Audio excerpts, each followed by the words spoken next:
conversation about any risks, strengths, or concerns, just kind of other items that you all think we might need to be discussing. So the first of those is long-term financial strategy. When we talked about this on Monday, we said, okay, well, again, sometimes it's easier to just put something on paper and say, is this something that we still agree to or not? So as a part of that conversation, this is what we ended up putting down, is that really there's kind of three objectives within our current financial strategy. The first being maintain an exceptional city. I think we've all agreed that the standard is now exceptionalism. And number two, having a financial strategy that's cash funded and avoids debt. And we talked about what the measures of that are. And the items that we kind of threw out there were, first being fund balance of that 100+ days. Our financial policy requires 90 days, but we've stated in the past that in practice we'd like to keep it at least 100 days. Also, another measure of kind of that avoidance of debt and being cash funded is continuing to fund the $1.5 million transfer that's every year in our general fund operating budget, where we take general fund money and set it over for the purpose of capital projects. So being able to continue that and not getting into a position where we gradually decrease that over time to absorb other operating increases, but saying we want to make sure we're always putting in at least that $1.5 million every year. That was another potential measure that we could continue to identify. And the third there is that maintain a general fund net surplus at year end. What that kind of means in terms of what we were talking about was, we said at the end of every year, we project revenues conservatively and we project expenditures conservatively. So it's already kind of a known thought going into any fiscal year that we hope that by the end of the year, there'll be some sort of net surplus where revenues came in a little bit better than we projected, expenditures came in a little bit lower.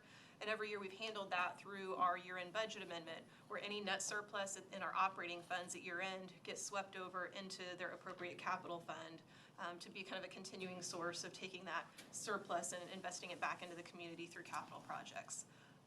So that's something that we said, in terms of financial health and strategy, if we got to a point where we weren't having a net surplus at the end of the year, that might be kind of a measure, an indicator that there was some sort of problem or something different going on. And just for context, every year in our general capital projects 5-year plan, we've projected $500,000 in terms of general fund operating surplus. So, that's I don't want to say arbitrary number, but that's a number that you could pin at any different point. But we generally anticipate, and that's conservative, that at the end of every fiscal year in our general fund, revenues will have come in a little bit better than expected, expenditures will be a little less than expected, and we'll have about $500,000 that can be swept over. That's after the 1.5, correct? That's after the 1.5 planned. So in general, together, that means we're investing at least $2 million from our general fund over into general capital projects. Now, those numbers look a little bit different on the utility side, of course, but the general one's kind of that main one. So that's kind of been the focus of this conversation. Yep. So there could certainly be other measures, but these were ones that we talked about that are things that have been discussed in the past that we want to make sure, are these still the appropriate measures? And the last one here, and then I'll open it up for you guys to discuss, was strive for an effective tax rate only after item 1 and item 2 are satisfied. Right. So that it's not effective tax rate for the sake of all else necessarily. It's effective tax rate, if possible, when we take care of those first 2 orders of business. So putting that up there, Mayor, comments? Yeah, so we talked through it. I say this a lot, and in fact, I've said it publicly numerous times. I haven't said it exactly like that, but as I told Jerry and Adrian and Mark that we really looking long-term financially, because things, even I tend to think in terms of a model of where's our finances going, or what's going to be changing, what are our assumptions. For instance, our new growth may slow down over time because we're a built-out city. It's going to slow down. That means that part of the new growth budget is probably going to shrink. What are the other things that may happen to us? Because we want to only take in tax dollars that money that we need. So then you got to think about, well, what does that mean? And through our discussion, there were 2 things, and we said it earlier in this meeting. We want to be an exceptional and high-quality city, high standards, high quality. That's crystal clear. That's our value. All of us sitting around this table and the staff intends to do that. So that's what number 1 means, maintain an exceptional city. So it means a lot of things, but that's a simple way to say it. Number 2, we don't want to borrow money. So if you don't want to borrow money, you better be putting money aside for your capital projects, or eventually you're gonna have to either raise taxes or borrow money. And even at that point, I would claim personally that, well, you're better off raising taxes than borrowing money, because you're gonna be paying interest and you're gonna be spreading out, which It just sounds keeps- good to politicians, but it digs a hole.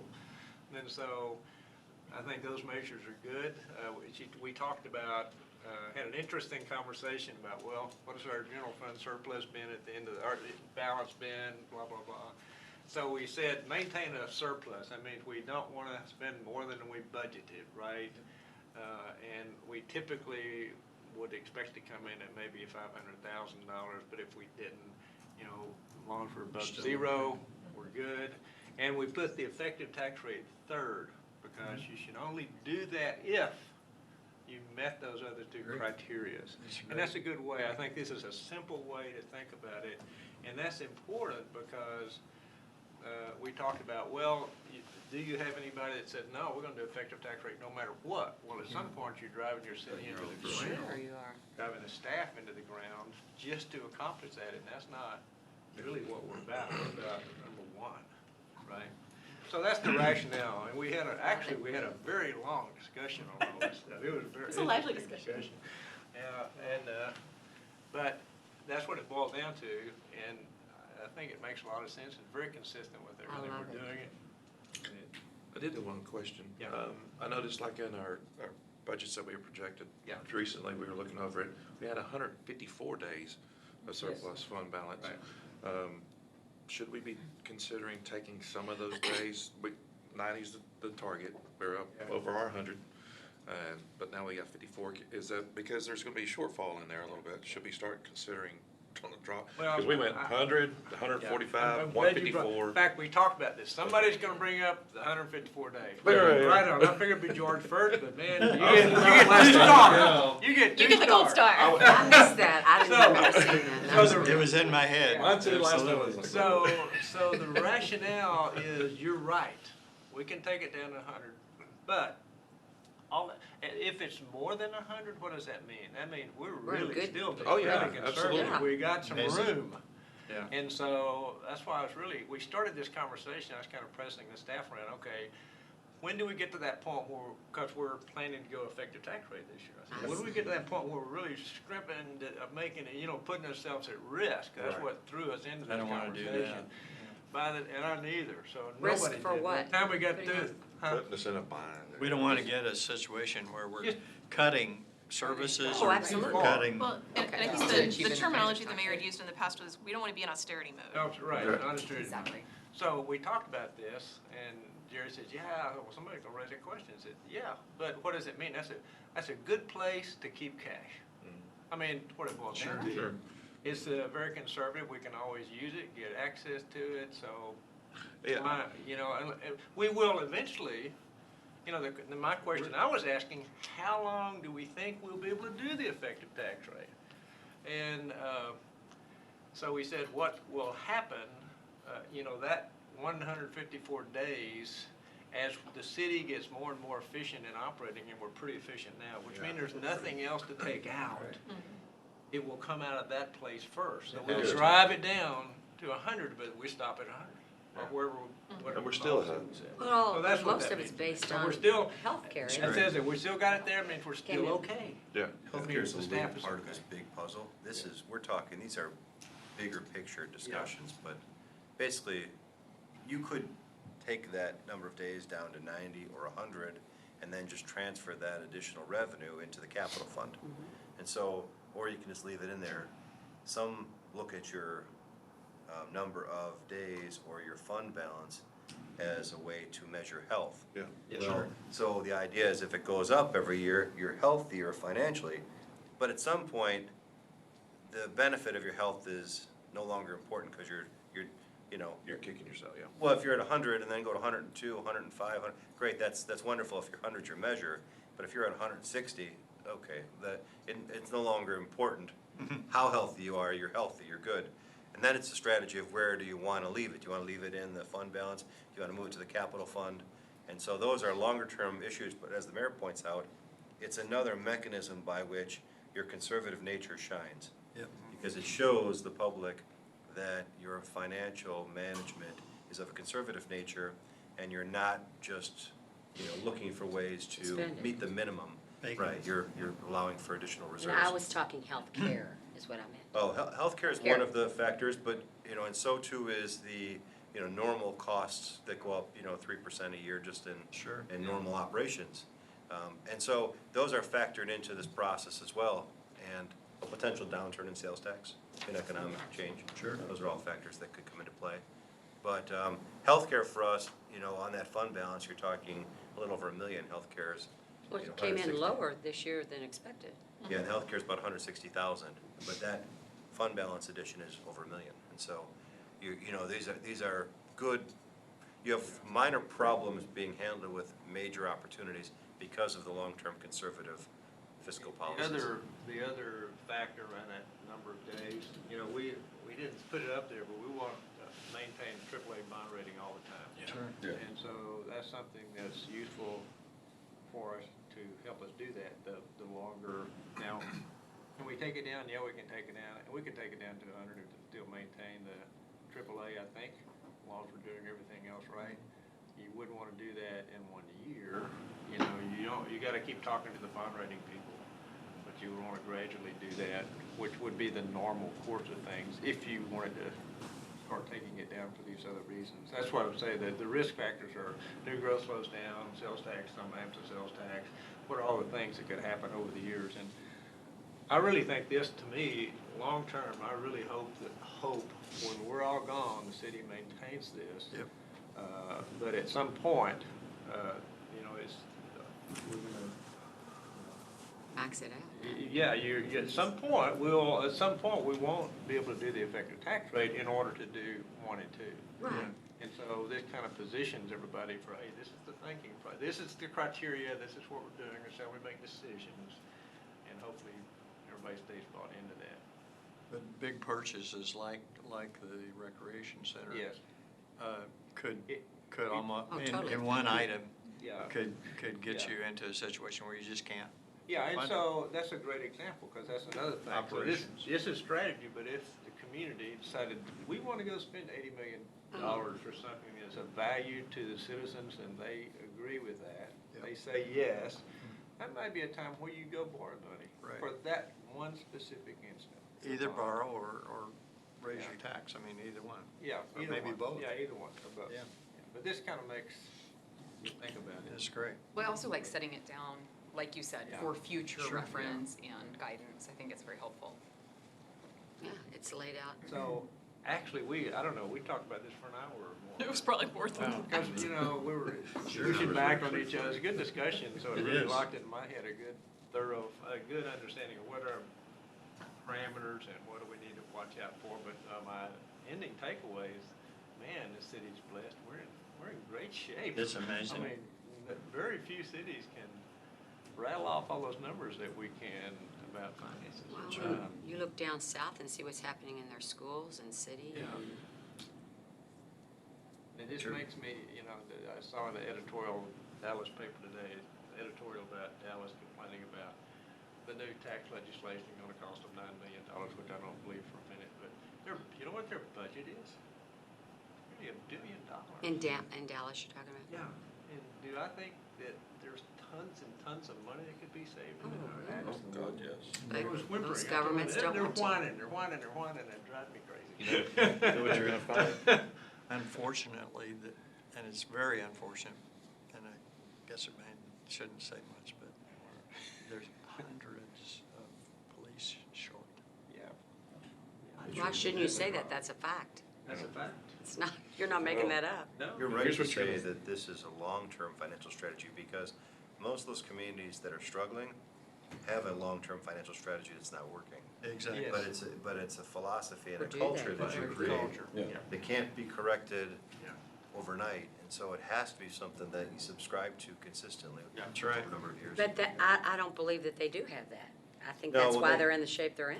Well, and some communities actually came have a from strategy that to them, they have the same items, they just don't have them in the same order. Yeah. And so for them, their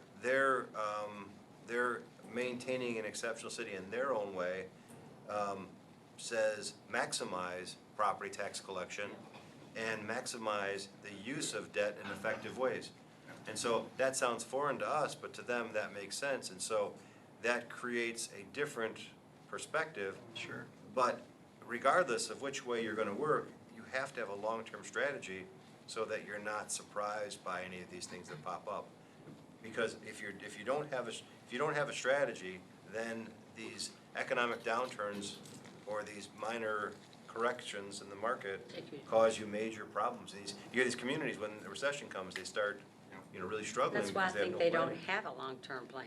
Well, It's they're- effective anyway. Yeah, well, their plan is to rely on property tax maximization, and then they should have a secondary plan to provide for either a fund balance Yeah, the or. problem is they won't say that, but that's their plan. Yeah, they do. You're gonna find more cities That's start why- to issue more fines, and they're gonna go around, not us, not Colleyville. Code enforcement's gonna start working harder for finding people that didn't get their permits. This will be a way that they're gonna try to make, I've already seen it in several cities already, since this legislation's been passed. I think they'll also issue a lot more debt. And it's coming. Yeah, so let me Bear down on their people. correct something. In every newspaper article I've read about it, it talks about 3.5% cap on revenue, but it's not. Say it again, It's a Richard. cap. Total. 3%? 3.5%, the legislation that was Oh, passed, yeah, yeah. started off being a 2.5%. Started off being 2.5% cap truly on maintenance and operation revenue, not tax rate. It got changed to a 3.5% cap on tax rate. That means Total. if your property tax went up 5 and you take the 3.5% on rate, you're looking at 8.5%. So, always will correct that statement about revenues. It's not. So these cities that are whining about it, they still have lots of money accessible. Sure. Yeah, but the Well, they hit the cap. philosophy is just spend. It's all Don't- spend, Right, political that's, that's what the difference in the That's- philosophies are. Yeah, to me, I would have preferred the legislation literally been cap on all revenue, On the including revenue. INS. I agree. Because INS, which is the bond Biggest. part, the debt part, not even in there. Yeah, and that's- No limit on that. And Tends so, to- cities and other Just go borrow more. entities will use that. They'll just keep borrowing money. That's what schools do now. And so to me, all that legislation will have zero effect on it, not one iota of effect on us. That's right. And it didn't change any of the current calculations, it just dropped the rollback rate from 8 to 3.5. Yeah. Well, it's So a I was shame. disappointed. It's a shame. This is great. So I'm hearing Yes, I love this. Bobby, did you mutual send me that? support, everybody? Yes. Okay, wonderful. Thank you. So the next aspect of that long-term financial strategy that we felt like warranted some additional conversation and discussion to, hear your thoughts and make sure we're all on the same page was related to our TIF strategy. I think we've talked a lot about our TIF, and we've made substantial, light years progress in terms of really organizing our finances as it relates to the TIF and having a clearer picture of, what's been spent in which categories. But I think one of the things that we were hoping to discuss today is really kind of going through one more time in terms of the money that's available and how it can be spent to better understand your vision for that. So, of course, we're all familiar with the fact that we have TIF partners and we get in TIF money every year. And we've talked about the project plan, but wanted to make sure everybody has a really good and comfortable understanding of what that means. And so the project plan was a list of projects when the TIF was created back in 1998. And that was this list here on the left.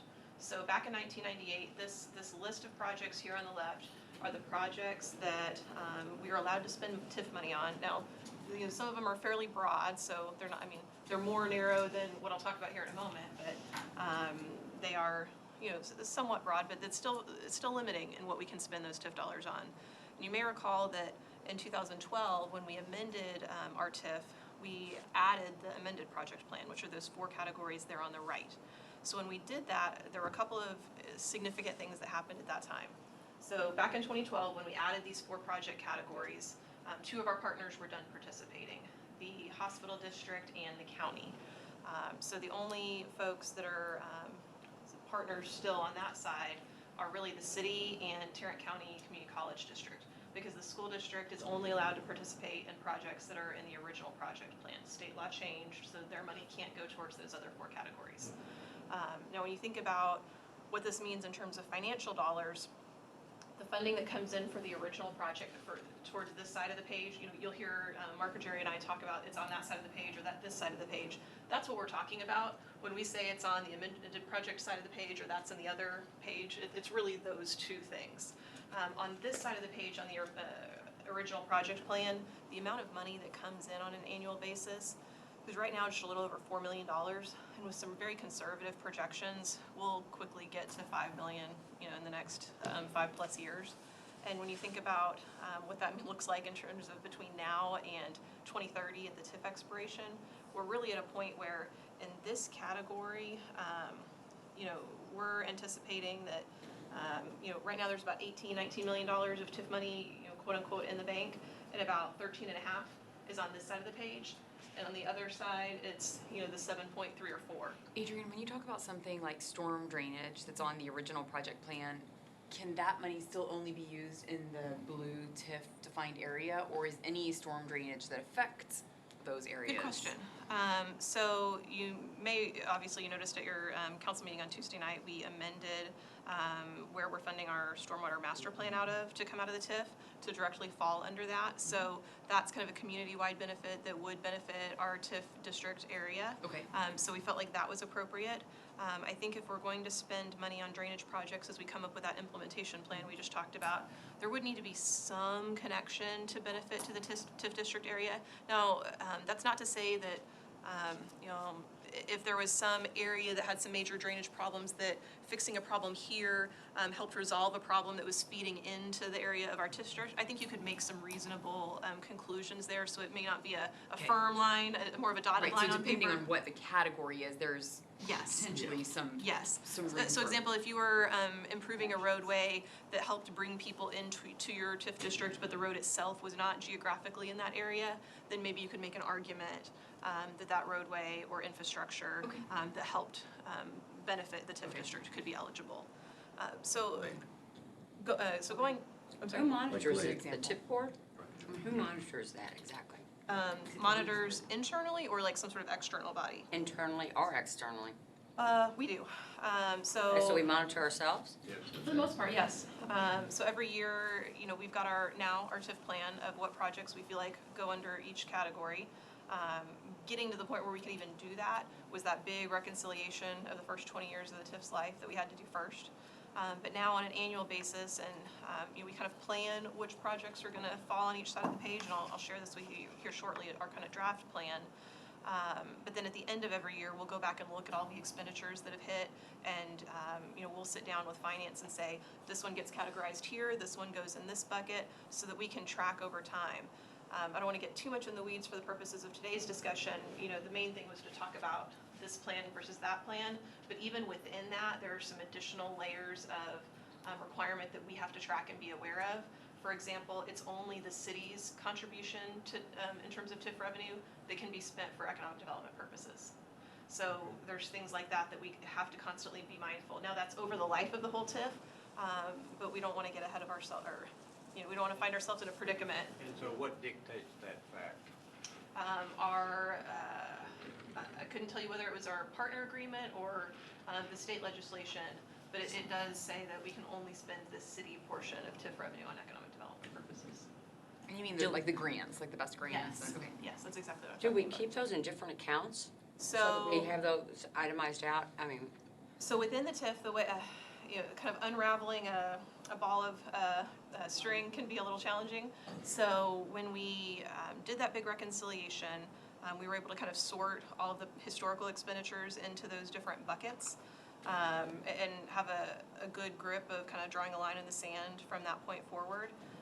So in terms of specific accounts, not necessarily in the way you might be thinking, but there is a tracking mechanism that we have internally, where we've got columns of, okay, this one hit here and goes against this category, and this one over here hit that category. so that we can keep, Is the how much is in each account? Yeah, I mean, it's an accounting function, but yeah, we absolutely do that every year.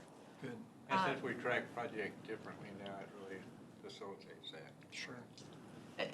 And so, again, kind of the purpose of this discussion and teeing it up for more feedback from you guys is understanding, okay, these are the parameters, this is how much money we're bringing in a year, knowing that we have, about the 13 and a half here, the 7.3 or 4 on that side, and then every year we're gonna add another 4 plus to this side, and every year we're gonna add a little over $1 million on that side. We kinda gotta think about strategy here. So another big thing to point out is, so obviously, the plaza, 26, all of these things, we have plenty of money to do, basically whatever the council desires on this side of the page. On that side of the page, this roadway improvements category, that's where we're funding Glade. There's only 7 over there, I thought, Right. approximately. And $1 million a year coming in. So now there may be some portions of Glade that relate to storm drainage improvements that we may move to that other Okay. side. Sure. Maybe we can pull 2 or 3 million off of that, 10 million-ish project. But it's something to be mindful that on this side of the page, a large amount of that capacity is being taken up by Glade for at least, the next several years. Now, things like rec center come into conversation, and you think about land, parking, storm drainage. Maybe not the whole thing could be funded out of, the TIF, but portions of it could reasonably be funded out of the TIF. The rest would either be CEDC or general fund.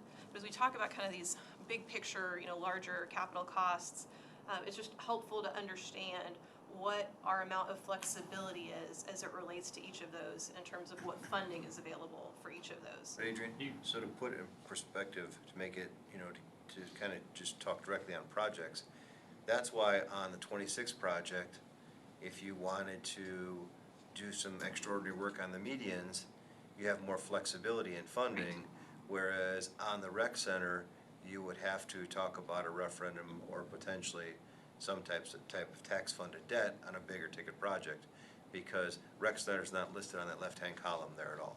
Right, exactly. So all you're able to do then is to apply some portion of it, the parking maybe, and the stormwater, but the building and all of the other facets that go along with it, can't be funded by the TIF. Right. Yeah, so you have another slide on? No, not on this. I have a kind of a draft plan that I was just gonna try to put some, talking about this theoretically is one thing, but seeing some of the projects that we're talking about on each side of the page is another thing. So I was gonna pass that out to you all. But I think the only other comment I'll make before we do that is, some of these big projects, it's like, well, oh gosh, do we have that much money right now on hand? What do we do if we don't?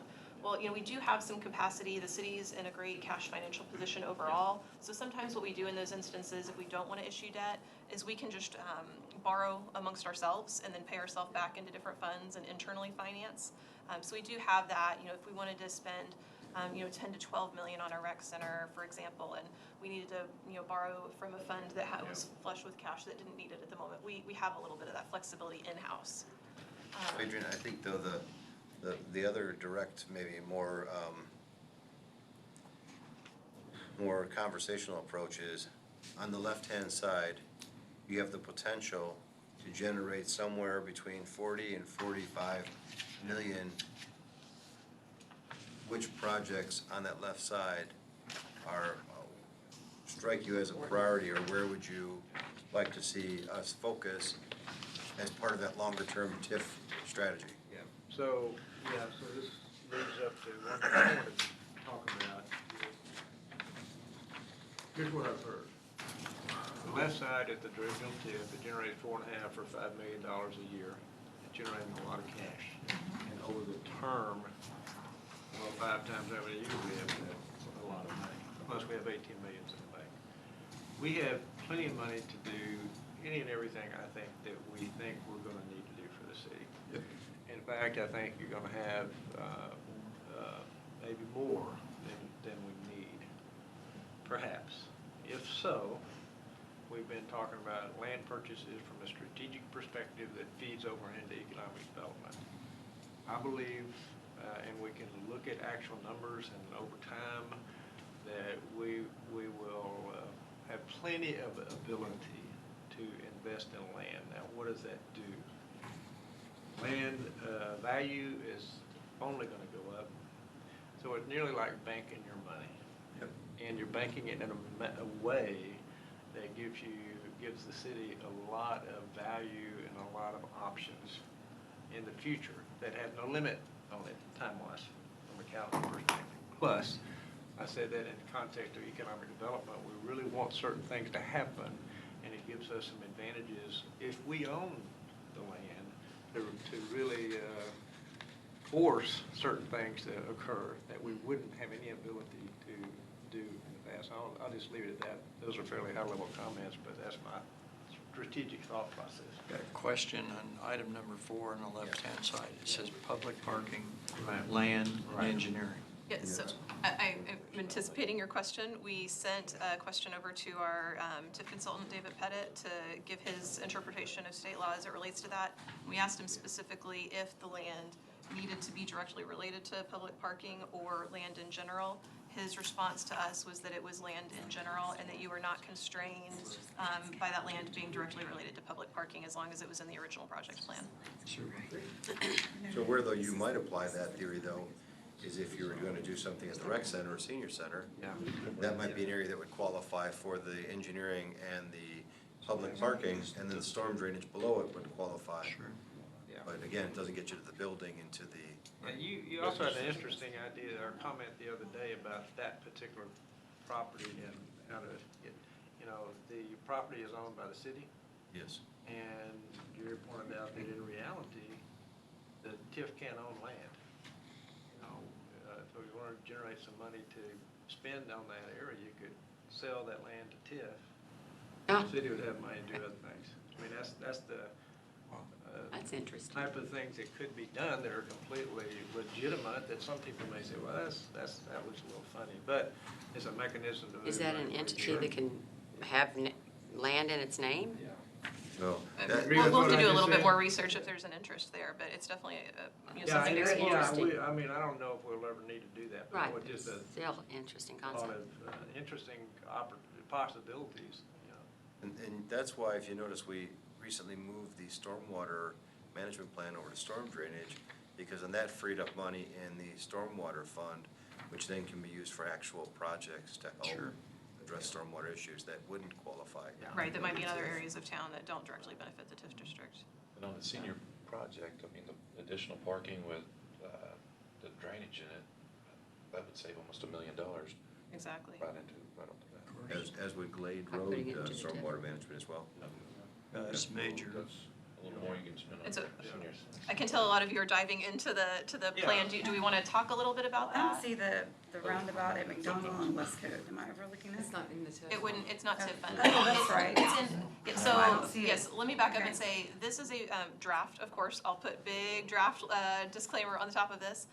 We are also concurrent with this draft TIF plan, developing and have a good draft of our comprehensive 5-year capital plan. I'd say the vast majority of the projects that you see here in the TIF 5-year plan, you will also see in the city's comprehensive 5-year plan. The ones that you will not see in the comprehensive 5-year plan are the ones that are more placeholder in nature in the TIF plan. A number of these projects, for example, land acquisition or storm drainage improvements, or things that have not necessarily been specified yet, but are just kind of placeholders to show what we could do.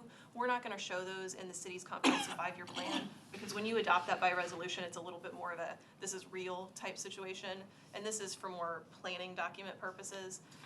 So obviously, if you look to the very bottom in terms of available balance, you'll see that we've gone negative in each category, which we wouldn't do in reality. But it's just kind of showing some placeholders of the art of the possible. So there. And the reason why the roundabout at Westcote and John McCain is because that's. John that's McCain. On on John that McCain, that's column. exactly Okay. right. That's In that my one. mind, I'm thinking of the 26 corridor, that's all I keep thinking about. Yeah, you're thinking right there. Okay. That's exactly right. It's a great question though, because that is a difference between the two. The John McCain and Westcote is funded under the TIF, the Westcote and McDonald is funded under our capital. And so, we've said time and time again that our philosophy as a part of that conservative financial strategy is to, when there's projects that are eligible for these other more restrictive funding sources, let's not burden them on the general side. Let's pull Right. them over here and fund them this way. Makes sense. So, I maybe I missed it or whatever, you already said it, but the land acquisitions of 2.5, where's that? 2.5 for what? 2.5 million, where are we spending that? 2020. Oh, so those are placeholders. Those are just to show the art of the possible about what you could do. Okay. You could do 0 land acquisition and all storm drainage. You could do 0 storm drainage, all land. Just These are have just that placeholder. placeholders in I'm just general thinking for that other- discussion. So Property that, affairs so fund. the actual acquisition is a executive session topic, but remember what we were shown last executive session. That's what I was trying to remember, how much it was. There's one particular piece of that that Total. would be very relevant, It's just around, which is in the I think it was around 4. 3 million range. Yeah, 3.8 million. But it's a great question because, And I don't want to talk about specific land in this meeting. no, but it's a great question about identifying those things that are on that left Yes. column that are priorities. Because the limitation exists, and so Yes. you need to recognize. Yeah, and so from what I would like to do is, start building some of that in now, which you've started doing. Yes. Yeah, so this is certainly a draft, and if council has some feedback or direction, we're happy to pull that in. Let me ask a question, to really deal with some parts of this topic, we need to do it in executive session. Yep. So maybe this piece we're talking about now, you buy that? I mean, the details of why, so maybe we can have a discussion in our next executive session. Absolutely. We need to put that in this topic. Okay, Yeah. we can certainly do that. Put it at the top. But, I Mayor think Pro it's Tem, there, but. the point of the topic was though that you limited by that list, and so those items on that list that stand out included land, and so land was a highlighted issue. Right, Right. highlight issue, I'm correct. just looking at the number. Yeah. Sure. That's a fair commentary. But we certainly, would love your feedback and input. If the council's priority is, we see land as the really strategic opportunity for the community, as we put some of these drafts together, we'll put more of the funding placeholders towards those categories. If you say we want a little bit, Yeah, so another question about this TIF plan itself. I don't, it's not identified on this sheet, the difference between a right and left funding source, is it? Yes. So It is on this original project plan Yeah. category, all Okay. the ones that have dollars in that category Oh, are I on that got it. side. Yeah, And yeah, then yeah, these are yeah. the 4 categories that he amended. Okay, so you're already there. Absolutely. That's how we have to track it, Sue, so. Yeah, well, I just, super. I like this, I like how it's all broken down. Yeah, I do too. It's awesome. Gotta leave ourselves breadcrumbs. Yeah. What are the TIF debt payments? I think the TIF debt, I don't remember everything that was included in the last round of debt that we're continuing to pay off, but I can tell you that City Hall and the library Yeah, were part of that debt issuance. Okay. That's what it was. They're still paying that sucker off, huh? Yeah. But all right. I don't think there's too many years left. Yeah, and I don't think so either. No. I couldn't tell you the exact payoff date, but I don't think we it's had that sit- far. Yeah. There's only 2 So that's years in on that this 20 thing million that have it. that we're totally So- in debt for, right? Isn't our total debt around 20 million? Total for the city? Yeah. 18. Utility. So is Well, that in there? Utility and drainage are done. CEDC has a little longer. General fund has till what, 2028? So we're getting close on most all fronts. But I think it's, the total is around 20 million, isn't it? I Yeah, couldn't it tell you is. the exact figure, but that sounds reasonable. 18. Yeah, 20. next year or 21, it drops dramatically. Well, and 2021 the falls part off. that you're thinking of 21. that drops in the debt service fund will not have a dramatic impact on our INS rate Right. because you're dropping expenditures, but you're also dropping the revenue that's the transfer in from crime district and, it may just be crime district. I think that was about 500 or 600 a year. What is Terracotta Way? It's What street well, is that? Here in the village. We're expanding that? Which line are you looking at? I'm sorry. It's right in the middle of 2019. Is that just part of the plaza? Oh, I think that's this, making this Parking there? two-way, part of the Oh. traffic flow here in the Got it. village. That's, Part of that the was. change in the flow, yes, okay. Yes. Is that I Terracotta thought it over might there? be part of the plaza Yes. thing. What does that cost? It's Is related it to on the there? plaza, 75. but it's Oh. separate project. Separate line item, but related to that project. It's the two-way traffic so that we can accommodate the new flow of traffic in front What'd you of say? us. Okay. The next TIF board meeting's at July 1st. That's well. Got it. Yes, we wanted to make sure that we presented the comprehensive 5-year capital improvement program to the council Yeah, I think I- in your July 2nd work session before we took anything to the TIF board, because we didn't want the TIF board to be looking at projects before you did. So we know, like, plaza. And the Yeah, TIF exactly. bylaws require their annual board meeting to be in July. So we can group projects that way, that'd be kind I mean, the question was, can you just relate it to the plaza, just for update your spreadsheet just to include the word plaza related in there. On of. terracotta? Well, maybe on all the line items that are plaza Whatever's related, just so we could see when we're looking at it, like, oh, that's part of that plaza project, or, does that make sense? I don't wanna Well, in fact, complicate. this, Well, it says- says City Hall Terracotta Way. well, it Maybe could if be it says down. City Hall Plaza. Plaza. Yeah, Public because you parking got is City Hall clearly there. parking improvements, That's which not a problem. I mean, no big deal, just a little, a plaza. because tomorrow after I sleep, I might forget again, so. Totally get it. Like I said, we're all about leaving ourselves breadcrumbs. Gotta be able to jog your memory. I just, being honest. I'm with you. I I'm got my with you. contact. Okay, they're I mean, I think this is great, obviously, it's something we need to. tiny print. Process. Yes, and dig see into where it more on comes. overall projects. I Okay. think that's a really good place to start, and Right. I know Yeah. last year. And I don't think we're necessarily, asking you to, red pen, specific projects. Obviously, if you get to the point where you have that kind of specific feedback, absolutely share it.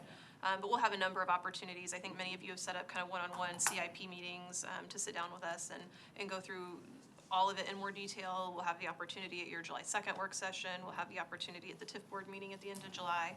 So lots of opportunities as we continue to finalize this. But, as Mayor and Jerry mentioned, I think what we wanted to really kind of get everybody's brain juices working on is understanding, really how much flexibility you have in terms of the art of the possible, and understanding where that flexibility lies in terms of these projects versus those projects. You know what else might be helpful, and it may be not on this paper, but what else might be helpful is we have about 11 years left of the TIF, and it might be good to project just a simpler spreadsheet that shows this is our current balance, this is what we're estimating to spend. Just all the way through the life? All the way through, Yep. because even though we're negative here, the year after that would be positive again. So I think I it'd just be wanna- good to look at that overall Well, trajectory. and we knew the day would come where we just need to go ahead and go through 2030, Yeah, and we we're may pretty be much there. Yeah, we may be there. I The think. one challenge with that, though, you have to put a caveat, and that's why you only do the traditionally 5 years, is because you don't know the expenditures out that far.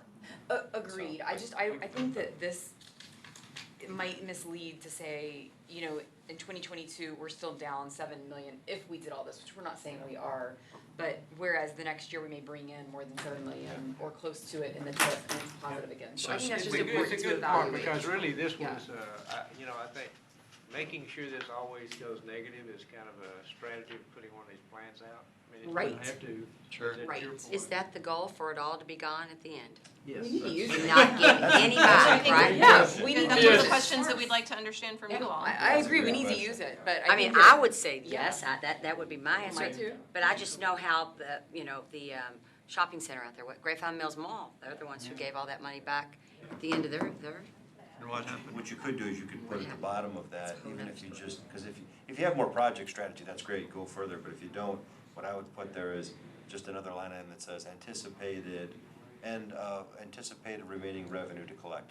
There you go. And then Yeah, just- whatever way you guys think is right is That's a fine, good I think it idea. just helps to, I'll play with it. to give the Visualize longer something. term vision. So you see the Somebody that 10 doesn't year, understand and the it's there, you know. liveliness of TIFs Again, might look at this and absolutely say, that. Again, having it in your head Yeah. You're gonna, doesn't convey end of it. this time, you're gonna And be in it's the so hole. complex anyways, I mean, yeah, And it's a big learning process. will help me think it through. but is that everybody's goal, to think get, you've to got it. spend the money? So I'm hearing 10-year yes, commitment. yes. If you start putting projects Make in the improvements. 2027, someone is gonna pull that plan out in 2026 and say, hey, you planned this project, and really you had just thrown a placeholder there that Yes. was not real. And I agree with you, we don't need to be putting projects in 2027. Tammy asked a good question that's legitimate. And the question was, are we? This time. Are we all in the boat, we expect to spend all the TIF funds to zero by the end of the TIF? That's my goal. Absolutely. Yep. Okay. We have to. Is that being conservative?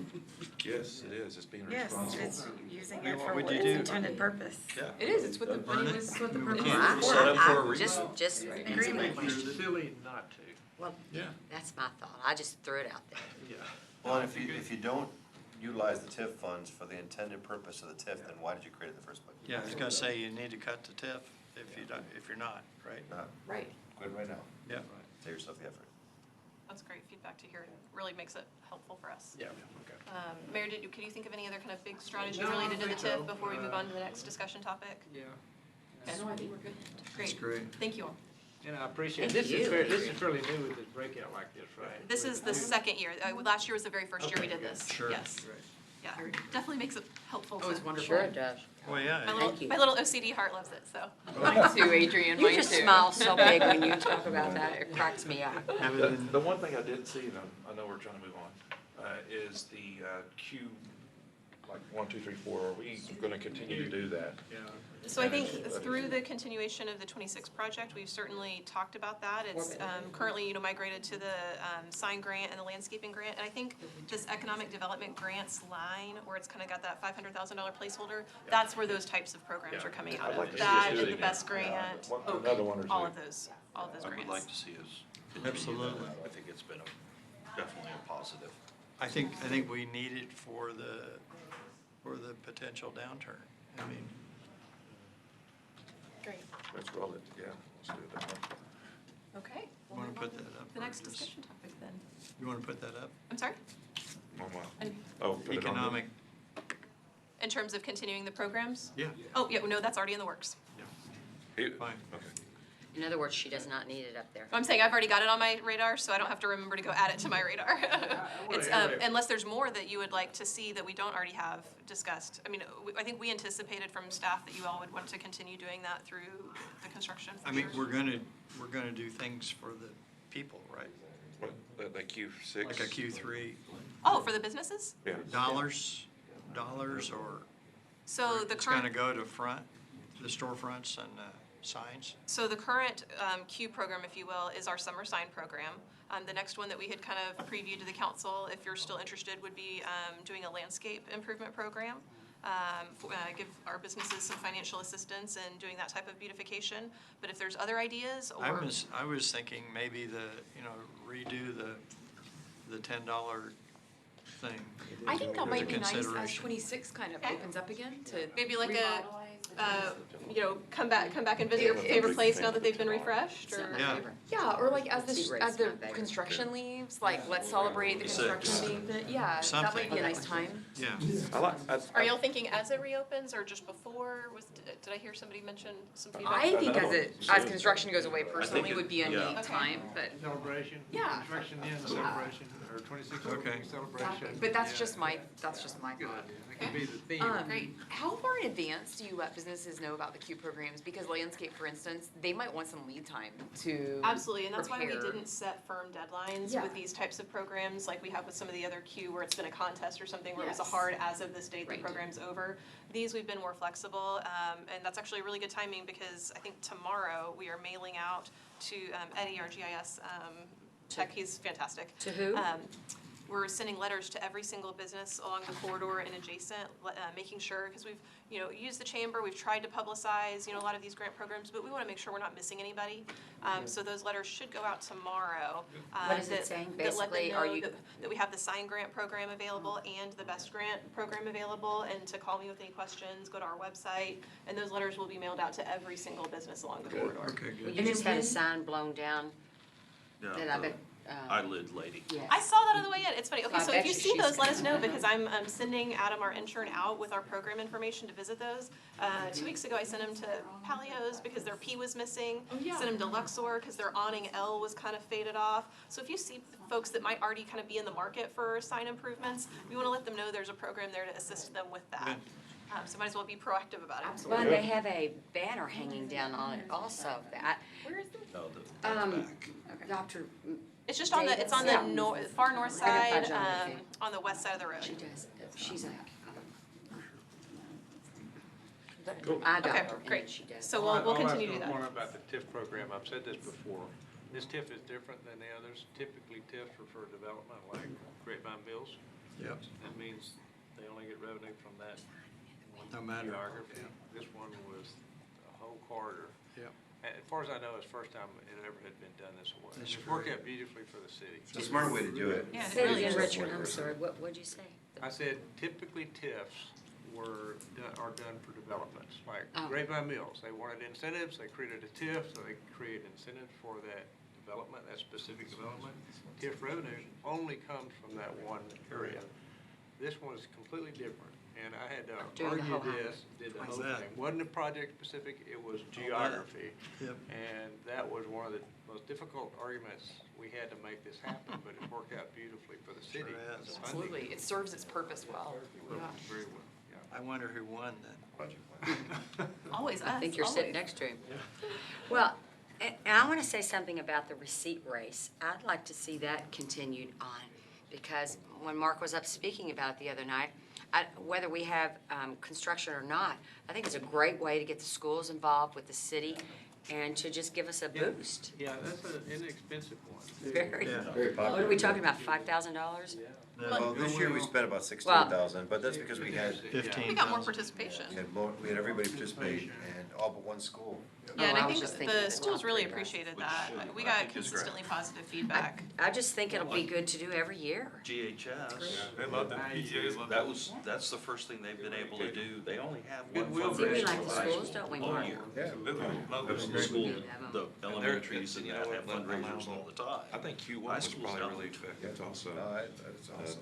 Letting them do their own advertising, but That'll making make sure it they had good. something with Do Colleyville at in least there. one It time actually every made year, it to we where can do it each twice. person had a base. What are you talking about, It's receipt A race? $10 thing was cheap cool, and I liked it's- it too. There was some. The programs are all just thrown more out there as $10 over here options. than there. Right. We can do anytime. But I would like to look at that and keep Can't that tell rolling people where even to after spend construction. Yeah, it's a great springtime program because the kids are getting ready to get out of school. Yeah. It's quiet time for us, as far as projects and so. We got it added to the list and we'll make it happen. Quiet time here, somebody forgot to tell me that. Just everybody but you, Christine. Any other TIF feedback before the next topic? No, thank you for this. Great. Okay, so the next one we kind of already started talking about, but the next, Adrian? yeah, Just back up one more time. okay. Just wanted to point out on the bottom of the list before we go, one option we could consider for the I was future. wondering if you were to bring that up. And then you Administrative expenses? no. Yeah. There's Next. What are we talking about? Come on. Look at the website. We'll get there. I follow him. I He do too. outranks you, so if he says next slide, I'm going to next slide. We'd already said Elmo, come on. Jerry, that's back to this, right? Absolutely. Yeah, all right. Mayor says we're good. L-mode. Okay, so the next discussion topic that we wanted to visit with you all a little bit about is our economic development strategy. We talked a little bit about that in terms of land, and is that part of it? We've had a little bit of that discussion already, particularly with some placeholders there in the TIF to give us that flexibility. Sounds like we'll continue to have a little bit more of that specific discussion in an upcoming executive session meeting. But wanted to kind of put that out there for a little bit more open-ended discussion on what are we trying to achieve, and is it anything different than what we're currently doing so that we know to adjust our action items and strategy? I think there's a general thought that we're not doing enough to get more business here. And so, I don't know if we're not communicating it, or if in fact it is a fact. And of course, during the election, we heard people say we need a dedicated person for economic development. Well, So and- could and- you elaborate a little bit more? Is that your perception of that? Is all of that coming out of the election timeframe? Mostly, but Okay. Well, and the other follow-up question I was going to ask is, there's some different avenues you could take from that type of feedback, and if we're not doing enough to bring businesses to town, what does that mean? Does it mean our occupancy rates aren't high enough? Because anytime we have vacancy, we tend to see the data that says, our occupancy rates are quite high. I don't think it's that. And so if it's not that, then does that New- mean, it's does that new mean that new business, businesses? yeah. And so, are there, again, talking about build out, are in terms of new businesses, is that taking some of these vacant areas and seeing the right new development coming in there? Or is it redevelopment of existing properties? I think it's Well- probably both, redevelopment and new development. Well, so, here's my question. So, the reason I asked if it was Sure. campaign time, because a lot was said that Oh, I know. really was meaningless. I know Meant that. nothing. Absolutely it was. And that's the way I took it, because it just didn't stand up to any kind of scrutiny. Right. Like, I will always fire back with those numbers. However, it's a very legitimate question. That's how I And, but I would like to, what do we think? I mean, what Oh, I are agree. our honest I agree thoughts with that. about this? Well, I think a lot of people don't see what comes out of executive session also when it's discussed what is being discussed. to be brought in. Yeah, but the bigger question, what are we trying to achieve? Sure. What is it like, you just had a conversation, well, is it new businesses, making sure the existing facilities are full? What is it? It's a good discussion for us to have, what are we trying to accomplish? I think what I hear is new. They want certain No, not things. they, what do you What do think? we want? Citizens, I'm talking about. Yeah, but he's saying, what do you, Tammy, What do we want? I mean, I'm talking, Oh, we're okay. 7 people sitting around the Sure. table. What do we Mhm. personally think? Now, what we think is driven by all sorts of input from citizens Sure. and other people. Everything. But it's, I'm thinking, well, we quickly got to, well, new business is not existing business, but still not sure what that means. We have a finite geography in our commercial sector. Yep. We do want to utilize it as effectively as possible for the city. The one thing that could mean, maximize sales tax off of that Please. asset, that geographic asset. Another thing it could mean, no, we want really high-quality, good-looking stuff that fits the excellence and quality standards, and I'm talking aesthetically now, not sales tax-wise, that we expect in the community. And clearly, I think we all bought into that because we're putting money into that. Sure. We Well, also Agreed. I talked, think a perfect example is, say, the North Gateway. I mean, Yes. That's a perfect that's a example. perfect example. Yes, Yeah. trying to find the right Yeah. fit Yeah, for yeah. what our goals are. So I did mention sales tax, so it's worth talking about that.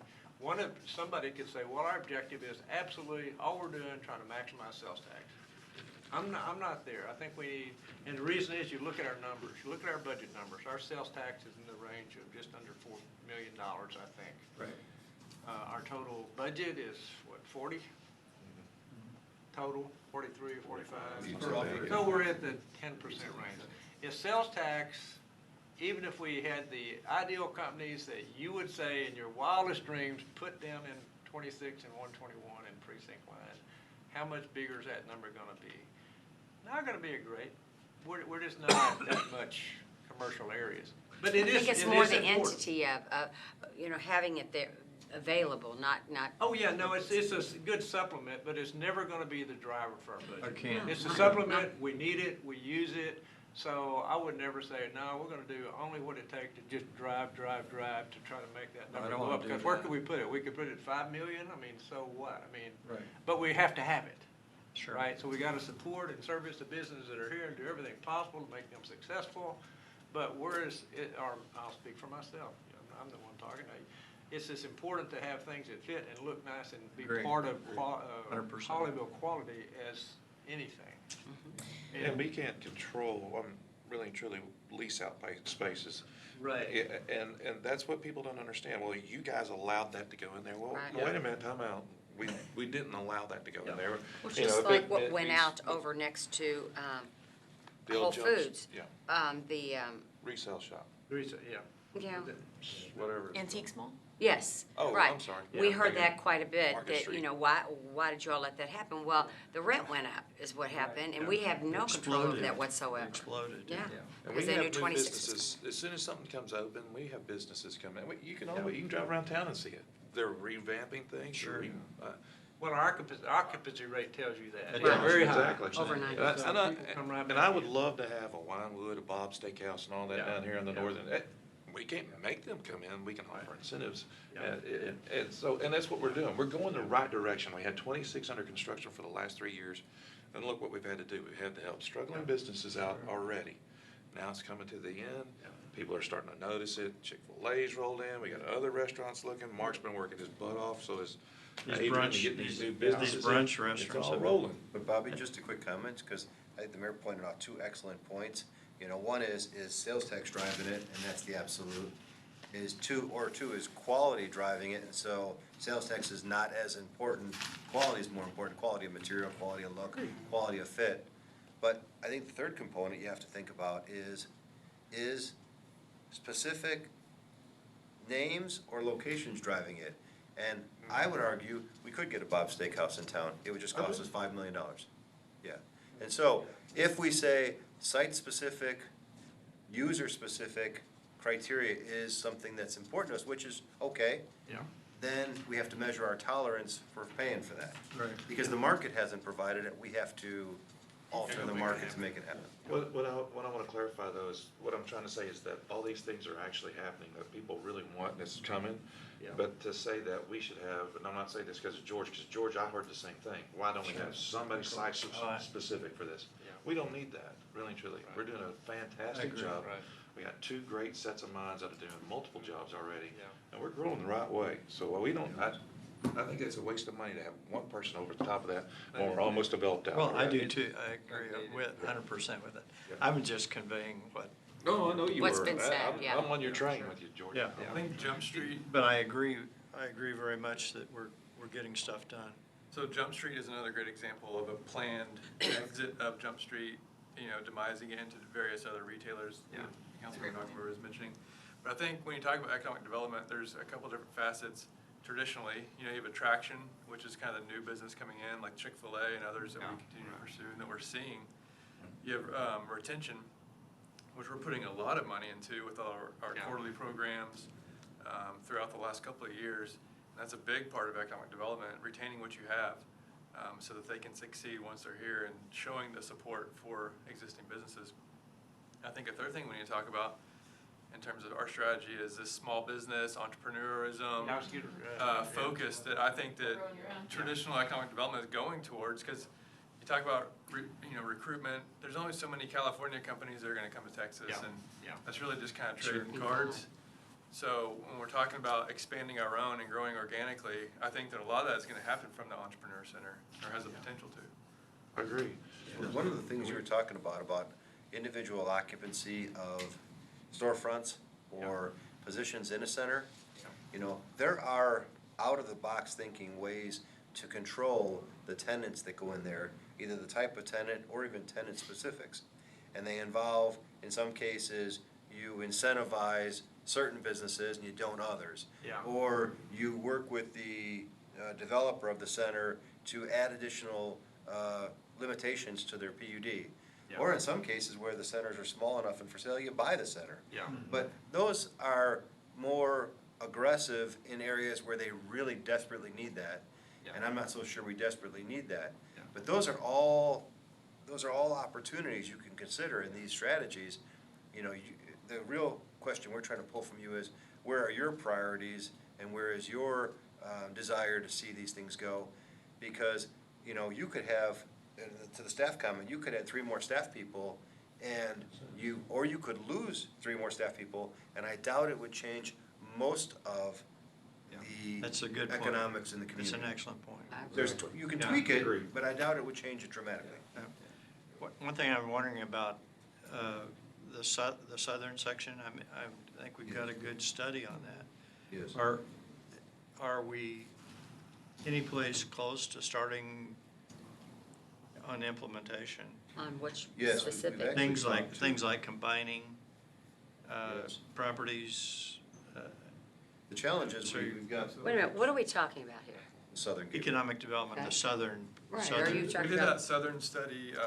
southern study, everything south of Brown Trail. Yeah. But so yes, absolutely.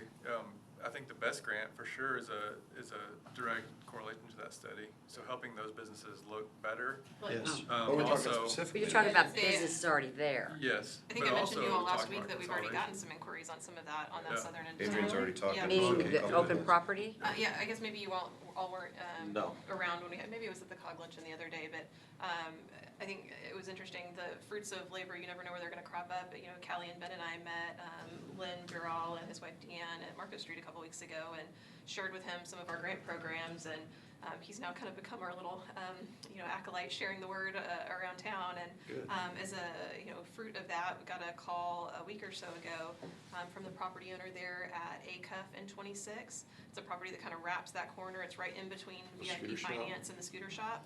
Okay. She's got 2 very dated, kind of style pole signs, Yes. one on 26 and one on ACUF.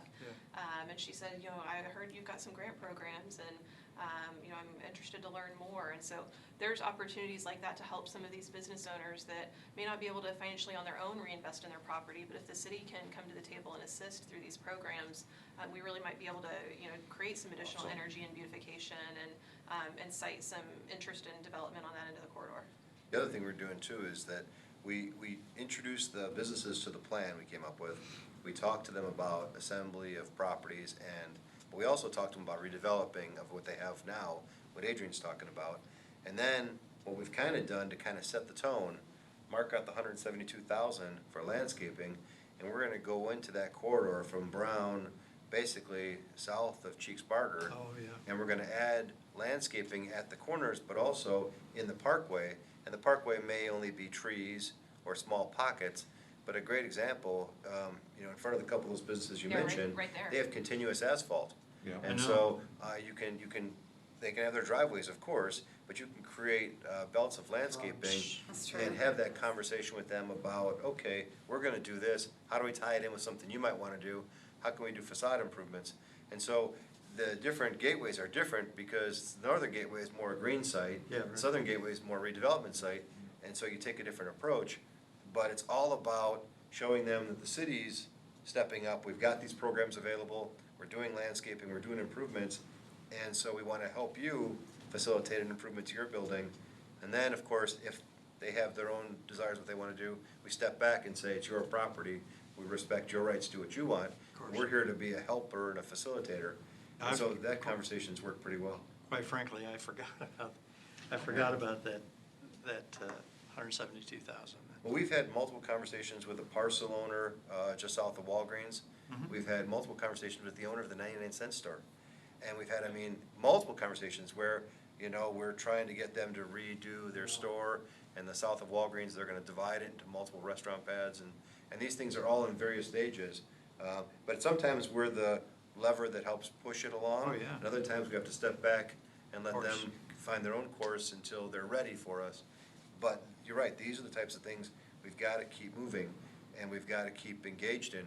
We'd love to see the east side of 26 that's in Colleyville set the tone so that the west side that's in Hearst follows thereafter. I agree. But we've got to do our own work first before Sure. we can, talk to others about what they're going to do as well. Okay. And so that's starting, but no doubt, those are ongoing issues. But those aren't settled by an additional person. Those are settled by all of us doing that every day. I understand. Yeah, for So, sure. a while ago when you rattled off, Adrian wrote these words, but this was new business, Yeah. business retention. I'd like to Existing have those businesses. words. Because these are kind of the categories of things that we're doing. My question was, okay, where do they fit?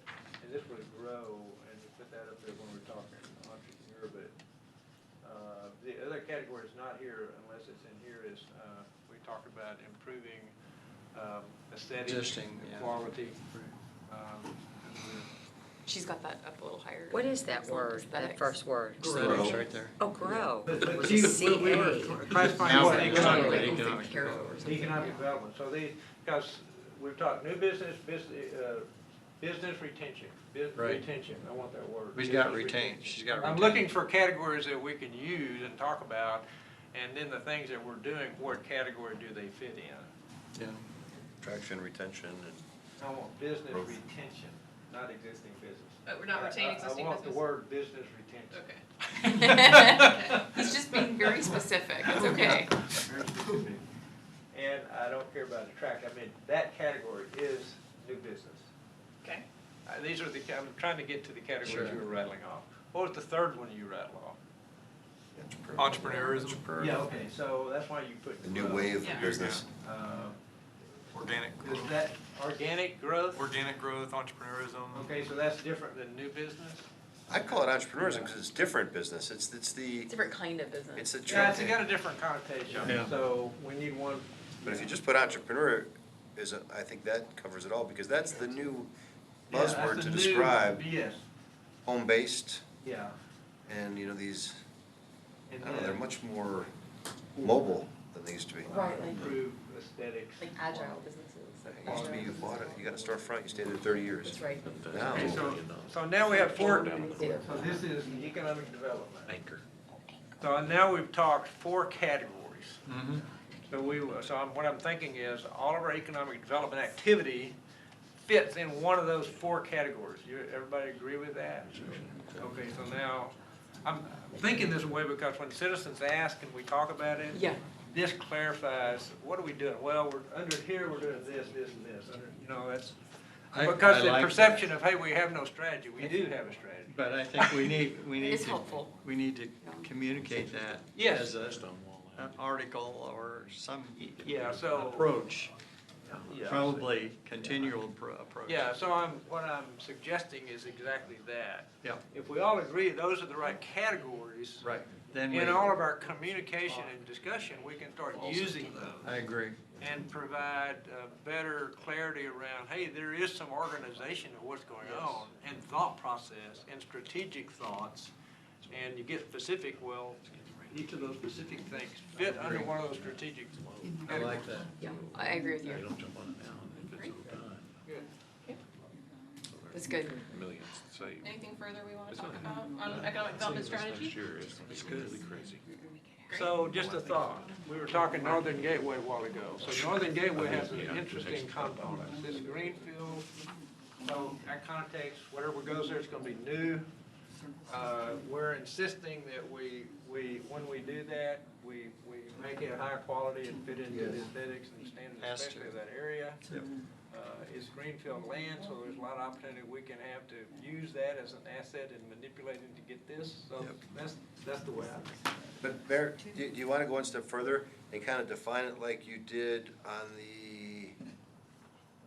your financial strategy, where I thought it was excellent that you kind of had a priority based. Priority base, yeah, yeah. I want to do the same thing here, because I think there's a real good question that was brought up about the difference in priority, not they're Yeah. both important, but priority between aesthetics and sales tax and or even property tax generation. Because if you get the first 2, you get the Yeah. third. And so Yeah. I think the idea of, because I think a lot of communities, and maybe it's unfair that they're lumped into this category, but a lot of communities these days are justifying developments that aren't necessarily in the best interest because they say it generates property tax. Yes. Sure. Yes. And so that's the wrong That's reason the wrong reason. to do it. It should be first that it's a great asset to your community. Yes. And Yes. second, it adds to the quality of life. Yeah. And then third, okay, and it also generates property tax. Yeah. But they're not. They're saying, nope, it's property tax, and the other 2 aren't And important. A lot of communities are making a big mistake on that. Yes, but they Huge. make it under that But theory you're that right, they do that. absolute And then you get priority must locked be in given and to you maintaining can't taxes. kick them out. Yeah. Well, and I think that's the unspoken part of the message that we heard during the election was sales tax for sales tax sake. Oh, yeah, exactly, it was, So- exactly. You're arguing sales and property tax, because I think the application of the property tax now goes to the multifamily apartment complexes. Yeah, Sure. Because sales tax has always been the one that you argue, the super targets the world, I get that. yeah.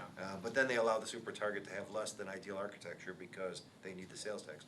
But I've heard the multifamily and the single-family residential density as an argument for property tax. Exactly. And so I'm not so sure that's valuable either. Yeah, crazy. yeah. So what you're getting at, are you getting at, well, the priority, we would tend to prioritize this first? Yes. And I tend to agree. And I think economic development has always been thought of as Yeah. commercial, but it's not anymore. Now communities are applying it to residential as well. Yeah, What do you mean by that? I mean, They're saying that they're part of their economic development strategy for the community's growth and financial well-being Is is smaller more density. residential development. The And- more residents I have, the more sales oh, yeah, taxes that's generated. correct. And more property tax. And more so property we tax. need more of them so that they pay more. That's Right. exactly why we're in office. And that's opposite. Exactly. Yeah. But it's Seriously. people feel that everywhere, they just don't know how to talk about it. Yes. And so, but it's all about money in the end of the day. Right. I mean, that's what at least that's what the argument is made. Yeah. It's about money. But it also costs more services. Yes. Therefore, your costs go up, bigger government. The social costs Yeah. are always paid on the back end, Exactly. but the decision is made on the front. On the front end. So, a question about this, so hear what you're saying about how we did the financial policy, that makes a lot of sense. In this case, is this an overarching on everything, though? Yes. Yes. As opposed to priority one, you don't do No any matter of this what stuff it unless is, you meet that's that right. criteria. That's right. Yeah. Yep. How about that? I agree. That's, Yeah. I think we're always looking for the Yeah. highest, best Yes. quality. But we can't always control that. No, we No, can't no, always, we- but we can do- we we can- can incent it. Yeah. But you look at it, More likely to recently, do it without you'd That's you'd what we think that, have the but if money you for, watch is to recent incent actions, that to you have been controlling it. Yeah. A lot of your Yeah, right, right. conversations lately about, well, why don't we, go with a different zoning category? Or why don't we go with a PUD where we might not have otherwise? Or why don't we do this? These are all strategies that are around this same theory. It's just not wrapped in that in this conversation of economic development. Yeah, oh, yeah, well, take the storage location. We insisted that, hey, it's gonna be a PUD, we're gonna have the same design criteria for all those pads, even though that. So, That's yeah, why we've done it. that was, And it's gonna that's, produce the same amount of money with the Yes. higher quality we have today than it would have at the lower quality in the past. Right, And so if we'd have just taken the money, right. we wouldn't have got it. I like it. I like that we're So doing that. when I type up these notes, I will put, for, kind of like we did with the financial street, Yeah. objective one must be achieved, and then, Right. you know, Yeah. objective two falls Yeah. under these other items. I think it sets a standard. I do too. I do too. And then Board, it's- you better get ready It to always play. worked to set high standards. We're gonna help you, but you get ready to bring some quality. we will partner with you to do the best, highest quality. Yep. Okay, Great. great. So I think, And then new business or Actually- business retention? Well, we're not, I don't think we're They're kind prioritizing. of Yeah, I about don't the think we're same. good. That's more You gotta meet three the pronged. criteria Agree. no matter what you do. Want, Okay, want to try to set a mix in there. yeah. We're going to be AT&T or your cell phone provider, right? Like, they'd rather you leave than retain No, you. they are a modern media company. Oh, sorry. I learned that this week. Apologize. AT&T. I said, or your cell phone They're provider. a He said they're modern media modern. company. I can read you their mission statement. No, I know, yeah. So Trust I think me. this conversation on quality tees up nicely for this next discussion topic. And we've titled it defensive zoning, that, you know, that was a way to try to grasp it, the idea of what the heart of the conversation was. You could call it something different if you wished. But the idea there is to give an opportunity to discuss and understand what our strategy, you know, kind of along these veins is. And put a couple of things up here to, you know, understand whether, which is our focus, or are there other things that we should be directing our focus to in terms of priority. And one of those is kind of on a case-by-case basis. I think we've seen at recent council meetings, as different cases have come before you all for consideration, you know, there's seems to have been a little theme and consistent message that you know, the council's goal is to protect to the largest extent possible some of those larger lots and open spaces in the community. And it's not just that, you know, R20 in the comp plan may be identified as kind of a baseline, but that's not to say R20 is going to be approved anywhere and everywhere that it's requested. You know, if the really the overarching desire of the community is to take those larger parcels that are remaining and protect those in whatever, you know, to the greatest extent possible, and whether that's taking something that was considering, you know, R30 and making it R40 if possible, but you know, the more we discuss and understand the council's vision on that, the more we can communicate that to staff, so that when applicants come in, they understand right off the bat, look, this is really what the council's looking for, and we can help them, you know, not to say they always listen to the advice staff gives them, but to the best extent possible, we can help walk them through so that, you know, we're bringing things to you that are in line with what you're hoping. Well, and so the applicant doesn't feel like they were misled, like Right. they got information that didn't prove out Exactly. true, that's.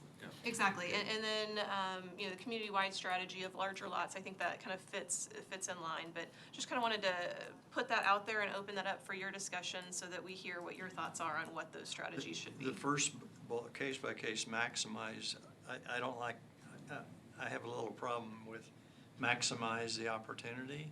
Okay. To me, it's more retain as much as possible. I take those both together. I wouldn't even say retain, I would say Well, drive yeah, I would, First. I would Drive. flip them, yeah. higher quality. So we focus on the strategy of larger lots first. In other words, minimize the cutting the current zoning into smaller zoning. So I like the idea of retaining larger lots as possible. So my first thoughts, what I said, my first thought was, well, community-wide strategy of larger lots should be the first bullet. Exactly. And then under that, okay, in every case you look at specifically and try to maximize that The lot, zoning. maintaining the lots. Larger zoning. Yeah. And which, we got some beautiful examples just recently. We Yeah, got 3 of and, them. and while that, in other words, we don't have to maintain the minimums, we can give them, options on the minimums, Yeah. but retain the higher zoning category, so maybe we say retain larger lot zoning. Okay. Yeah, zoning. Does that make sense? Is it necessary? It says zoning strategy. Okay, It's zoning strategy. perhaps, so. okay. I mean, I'm not sure it matters. Well, But the point is, don't let them go from ag to R20, et cetera. Well, I think by simply saying maximize the amount of open space and the Oh, okay. character of the larger lot theory, you don't have to get into what zoning district you're talking Oh, about. okay, Because okay. it doesn't really matter. Take zone. In an R10 area, R20 might be great. In an R20 area, R30 might be great. well, we saw that with the legacy. La Vaca. R20 was great for what that was. Yes. It's all Not unique from, case not by from all of case, it, yeah. that one Yeah. was. Maybe May it says property. may I make an overriding suggestion that we remove defensive and change it to proactive zoning strategy? Certainly. Yeah.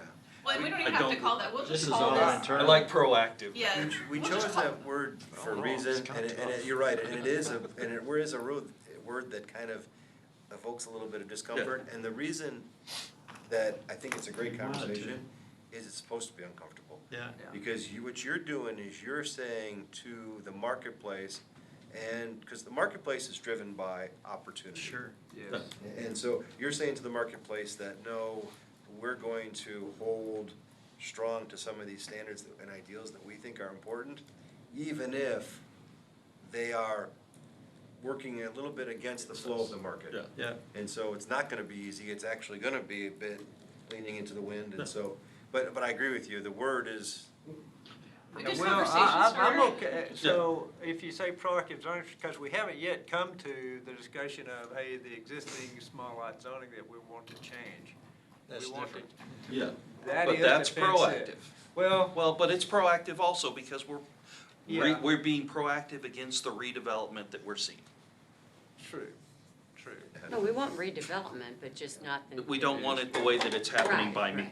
And we Trying may to have get ahead a of it. zoning Yeah. strategy that has, more than one objective. Sure. One objective is retaining larger lots community-wide, and then another objective maybe as it relates to some of that Sure. proactive Yeah. type action. When it- Rezone, how do you say it, the smaller lot zoning to what's actually there. well, and the one caveat, maybe not to be so specific, is that what we're trying to do is we're trying to retain lot size character across zoning districts. Because in that case, Yes. there are R10 lots that a home is built over 2 of them. Yes. So the character is such that it really should have been one lot. One lot. Yes. Which is Exactly. never Right, consolidated. Right, yeah, so So I we're like, really trying to retain the character, we're not trying to rezone it. there you Yeah. go, retain the character, I like that. And Yeah, I we do can too. retain may have to character rezone of, Yes. Oh, yeah. Or change the setbacks, or change Yeah, the right, zoning yeah. classifications. Okay, so we're saying retain character of existing Of existing. development. existing. Neighborhoods, yeah. Existing neighborhoods, I like We neighborhoods. actually have those words in the comprehensive do. plan. Neighborhoods, Yeah. yeah. Yes.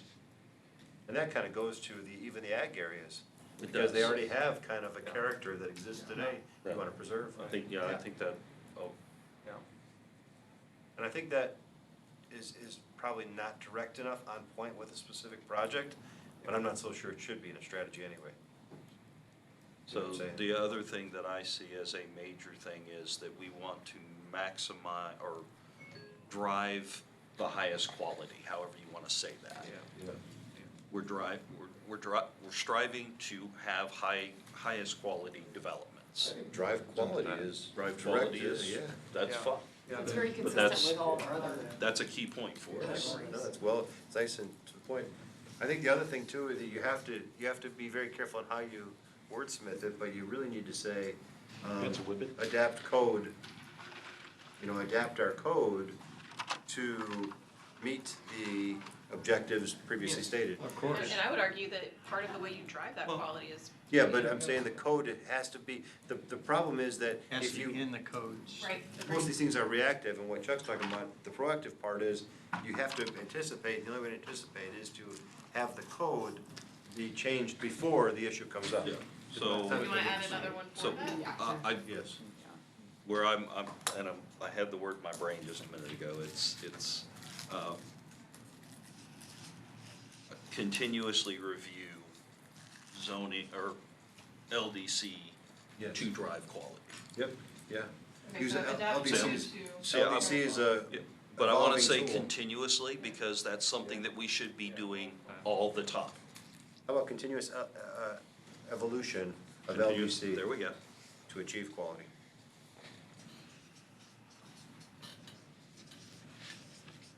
Because then it doesn't get into how you do it, it's more about the mechanism you use to do it. And that fits, because what happens is we change something and we come up with examples that, oh, we missed this little slide, we gotta go fix it, we're doing that right now. Exactly. And we should never stop doing that. Never No, stop. that's why I want There's to, I want always it something. continuously Yeah, in there, there's because always something. that is something that it should always evolve. Yeah, and then unfortunately, for years, nothing was done. That's yeah, when you have those big Then it gaps. just exploded. It all backs up. Yeah, And so you're constantly if you don't have anything coming, you should wonder what we're not looking at. yeah. And the rear setback that you and I talked about the other day, Yeah. that's a deadly situation.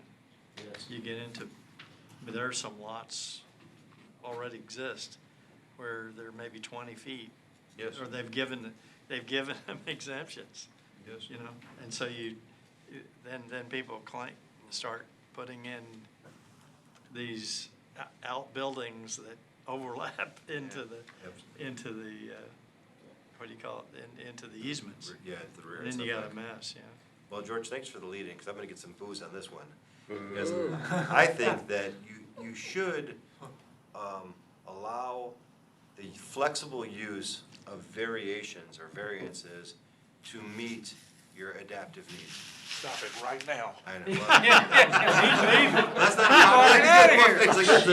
What needs are you talking about? Well, a good example is that traditionally variances are seen as not, Absolutes. they're deviations from the code, so people don't feel comfortable with them, because you got the old, well, they create precedents, or they Right. indicate how we should do Amen, them again brother. and again. Are you talking about like Carmel Let's let him Place when you finish, make poor Jerry. exceptions Never in gets to certain? talk. Yes, and I'm Things talking to about lot by lot, or even Geopurpose. cluster of lots by cluster of lots. Yeah. But what the variance process does for you, though, is it gets away from those limitations. Like a good example, you say, hey, this lot wants to zone R40. Why? Well, because I can't fit my house in the side yard setbacks at RE. But otherwise, I would have. Well, then go with RE with the variance, because the variance allows higher you zoning. to Well, achieve mean, the that overall That we're goal. dealing with right now? Well, I think Exactly. that's, we've already On set delay? that precedent, Well, so that's but what there's- we should continue to do. Yeah, but there's generally Why did he take and it? it's reasonably so, there's generally a desire to avoid variances because of belief of precedence. Right. And so, but I believe that the precedence we're setting is that we are willing to flex to achieve the greater Yes. quality good. Yes. I think that's. And variances yeah. is one way to do that, PUDs is another way to do it, even some type of special use is a third way to do it. Exactly. And We so have- maybe we it's have not, mechanisms we don't for just that. say variances, maybe we say utilize unique tools to adapt projects to meet that quality. But I'm just talking about the fringes of the code that allow you to shape things that are traditionally only used when you have something so unique and weird that they're forced to use, are also effective tools in shaping from the beginning Yeah. normal things. They don't just have to be unique. So let's talk for a minute why people like me feel concerned about variances. Because of experience I've observed where they were so grossly overused to the degree that it became the norm. I'm serious. That's fair. That's No, fair. I And so I'm understand. always That's concerned perfect. about, okay, You've seen because it. you've heard me say, oh, that sets a precedent. Because what I'm thinking about, not us, but other people I that agree. come along. But what you're saying is true. the example the other night on Hall Johnson. Yeah. We had that spot that we made R30, it could have been R40, except for the fact that he needed, I think it was lot width. side yard, Yeah, side. side yard setback, Yeah, a couple, I think, or I think width, so. I forget which. one. width and side There's yards. width. So we said, well, fine, R30 meets our need because it's only ever gonna be one lot, not ever gonna, not, in R30, he cannot divide it, period. Sure. That's what we were, and plus, we Our can goal do was- R30 without having to give an variance, so that Yeah. was that was the tack we chose. So in your thinking, what would you have done there? I would have said if the objective was to maximize the zoning classification, Yeah. I would have pushed for R40 and varied it. And so that's why I'm getting at, is that, to me, I agree with what you're saying. The Yeah. variances are often a double-edged sword because they are used in the future to say, well, there's precedence where it was granted over here. But that's when you have to say, well, that's why yours is a unique case. That's Yeah. why variances are held to standards of issuance that are defining uniqueness. Yeah. And so, but it's hard to say that, and I agree with you. And so we have done some variances, but I've said that, I remember saying this on purpose. Okay, if we're gonna do a variance, there has to be very good, solid reasons that we can cite for doing that. And what's the reason for that? Yes, And sir. that were, I mean, if you can it need to be documented in the minutes somewhere why you did it. And if it wasn't for that, it would And not actually, have been done. you can do it right in the variance resolution. Yeah, you do it can. by resolution, but it could just Yeah. easily be an ordinance too. Yeah. But the other thing too is, the use of the PUD as part of Oak Alley, Yeah. that was a great tool to really create a comfort and a defined process that will live on forever.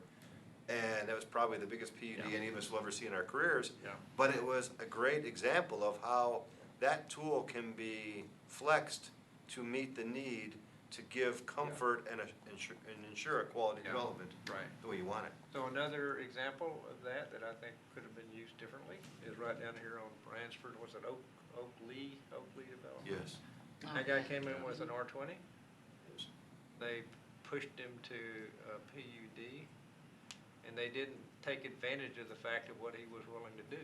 So anyway, he got actually smaller lots, and they could have had it all if they'd approached it right, but they didn't. That's my opinion. Oakley, Listening. I agree. But it's a different perspective. Yeah, it's a Because different- traditionally, there was a time when people would say, only use PUDs for really unique projects that require that. Yeah.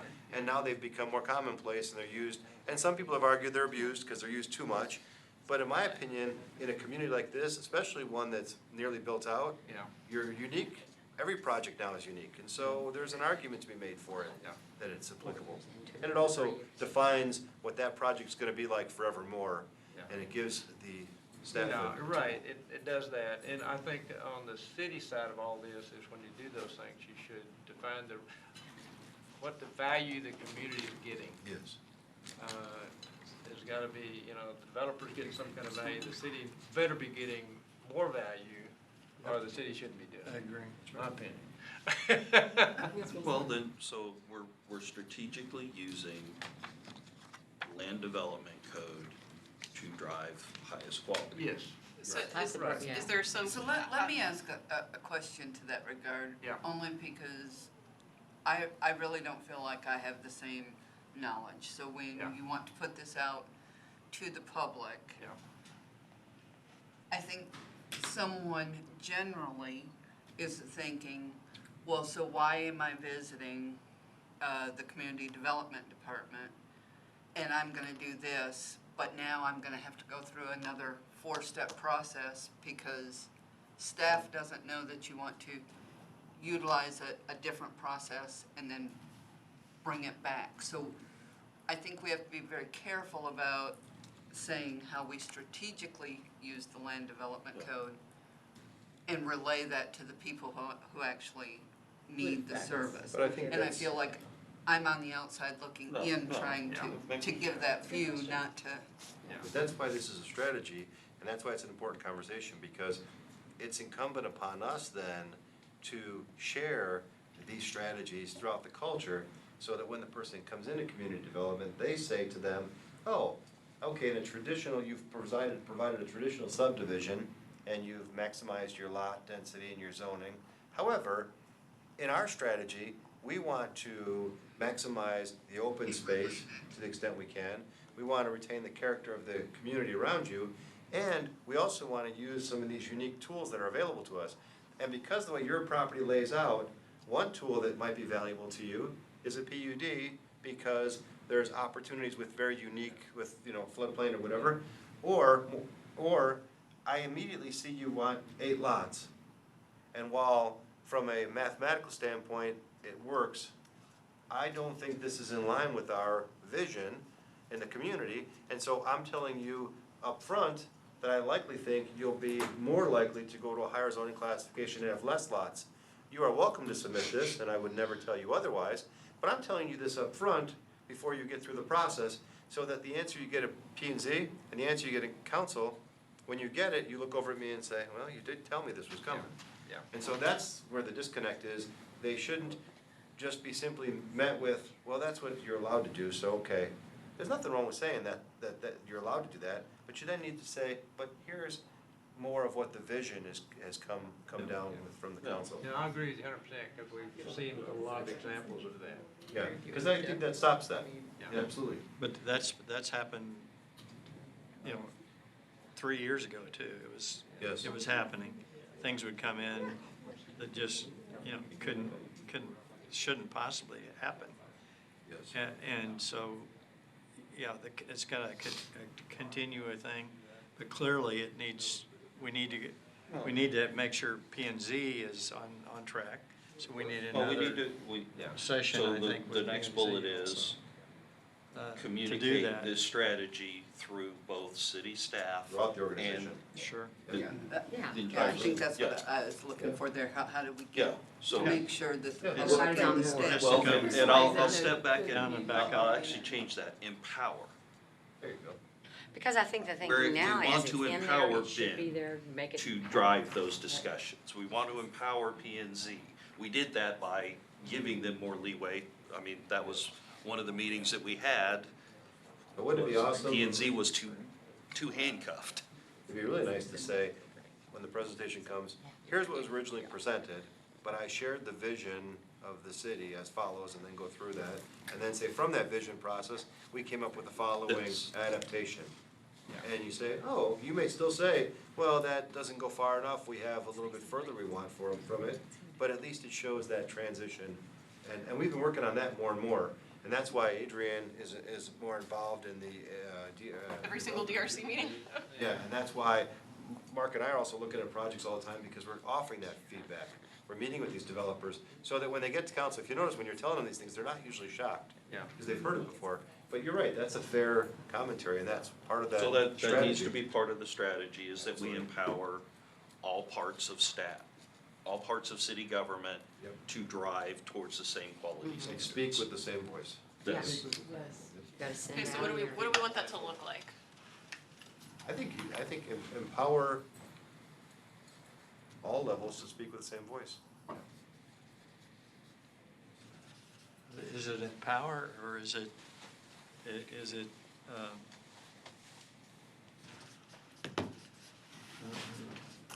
cohesive? Yeah. I see it more You gotta cohesive. empower them with the information to get it done. You've got to empower them, but you could be a cohesive voice. Yeah. The cohesive What I voice mean, when I consistent think of with that empower, strategy. Right. I think it, There you go.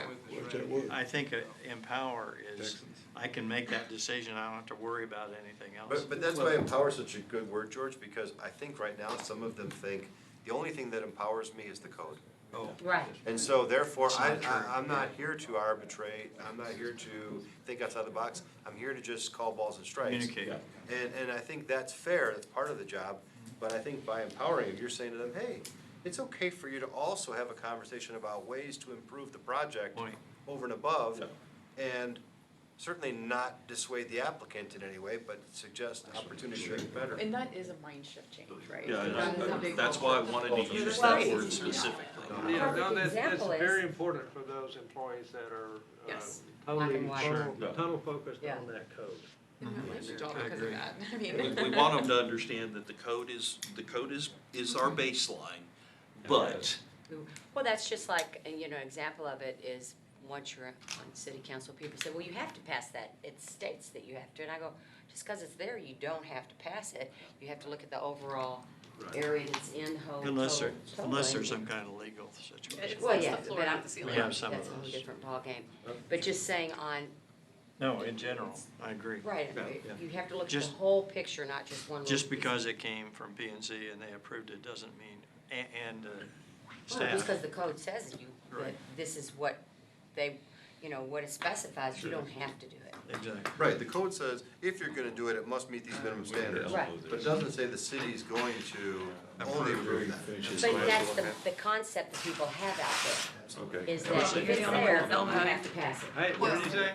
I'm gonna call it Elmo. Oh, Elmo. But this is awesome stuff. Move on. This is Oh, good you- stuff. you're Good right. stuff. Good You're right. stuff. We got it, You're right. we got it. I mean, we are kind of government geeks here, we can talk about this stuff all day long, right? Do we have four Limited of, How do you know that? I'm gonna attempt to get you guys out of here by 3 o'clock so that everybody can go about their day. Okay, we really only have one other kind of pre-planned major discussion topic. What? We're talking about the pages, how many more so? Said Oh, she yeah. went from 4 to 1. No, only one, because the next one's just kind of open-ended. Okay. So only other one pre-planned discussion topic, which is related to the citizen survey. We'd heard some feedback that we'd like to consider putting out a citizen survey again, so wanted to give us a forum to discuss that, see if that is something the city council would like to do, and if yes, what we might like to include. So just some thoughts on here. I think in the past, our surveys have typically included some section that allows citizens to give feedback on satisfaction with services. There's always also an opportunity to look for feedback and prioritization of any new or different services. So we could dive into a conversation about what that looks like as it relates to a rec center. Don't know if that's I think we gotta be careful about how we tee that up, because I think we've narrowed it down to some extent. So what exactly type of feedback are we looking for if we want to do that? I will say, after that conversation, I had a couple people ask me, hey, you guys are doing great by narrowing it down to the bottom too, but why not have at least one where it's shoot the moon? Let somebody try to have that opportunity. For moonshoting, Yeah. what would Just you give them- like to see? Just give them the option. So I was like, okay, well, all right. So- Okay, do we have enough responses? How many responses did we have last time? Does anybody know? I For a can survey? pull that number up for you. I have it, but we've typically had a pretty high response rate. I want to say it was at least 10 to 20%. I'd have to go back and Is that look good at. in these It- things? It is, particularly, so, remember, when you send out citizen surveys, different communities choose very different strategies on how they go about doing that. Some communities will say, we want to have a statistically valid sample population where we pick, we've got a population of this amount, we want surveys answered by this number, and we want, our demographics say we have this many people in each age or demographic category, and we want to make sure that we get people Got responding. a that- calculated outcome that they want. well, yes, so there's different ways of doing that. So Colleyville's approach has traditionally been, we make it available to everybody. We send one to every single household in Colleyville and don't exclude anyone from participating. So that's been more of our approach, and I can go pull those numbers for you. I But like that approach. it's been a typically very high percentage rate of responses when you compare that to other communities. And if we did it like, was it 2 years ago. 2016? I think we did it in 14 and 16 or 17. It was right when we Been got one in since office. we've been in office. Yes. And if I remember, we had one section that allowed us to kind of baseline, so we had similar questions from previous surveys, so we could baseline. And we've tried to always keep at least some portion consistent so we can compare from year to year. So I think in the last survey, we organized it into sections where we had kind of the standard, keep it consistent every time section, which is more that satisfaction area. And then we had another section, if I recall, on the last survey that was really looking for feedback that fed into the master plan. Yes. Yeah. So there was kind of a whole unique section just for that type of feedback. I think it would be wise to also show your cost, maybe a base and then, I'm just using numbers, $1 million to $3 million, let's just do that. That way people kind of get that gist of saying, okay, this is how much it's gonna cost. Right, because otherwise how do you give some feedback? I think that's I love really that. important. Yeah. Because if you don't show them what it's gonna cost, of course, everybody Well, wants everything. Yes. Let me add to that. I think we need one other piece. They need to understand that, yeah, we're gonna spend $1 to $3 million, but they're also going to have to spend another $1 million every year. For maintenance. Okay, I think that, Oh, yes, on the that overall specific picture I time agree is is with really really Both important. pieces. I'd because like to me, see- it's great. We'll spend $3 million on that, and we're done. Well, if we did that, would that be a no-brainer, Yeah. 3 Yeah, million? We'll take but it. we need to, We'll take one of those. this Jerry, is for the 3 million. continuous cost to. I would like to Rec see, I would like to see an intro paragraph What- It kind of explains all describes that. what we're talking about You here. mean like for this section of the survey Yes. related Yeah. to this project? Yeah, We can Because if definitely you do that. don't do that, It's really valuable. like we said, people tell the story a bit. always want everything, Yeah. right? Well, No matter what. and we have complete freedom on those survey instruments. We sit down with Okay. Andrea to I do like all to of tell the that. story idea, and then you're right, it brings out why there's these two components. One is to build it, the other is to actually run it. Right. And are you willing to raise your taxes to pay for it? Right. Well, and there's Well- another valid question. Are you willing to spend Well, no. additional taxes to do that? I think what you have to do is, you actually have to quantify the number Yes. and the operating, and you have to reflect to them what that would mean on an In annual their, tax in their basis, situation. on an average home value of X. Yeah. And just show them. I agree. Can I make a suggestion? $25? Yes. While you're, We need to while show we're, them. I know we're on to this, but objective 2 is about the senior rec. I'm not an engineer like the mayor is, but I would like for you to actually look at that building. We're talking about doing some basic stuff, which is like remodeling, adding a gym to it.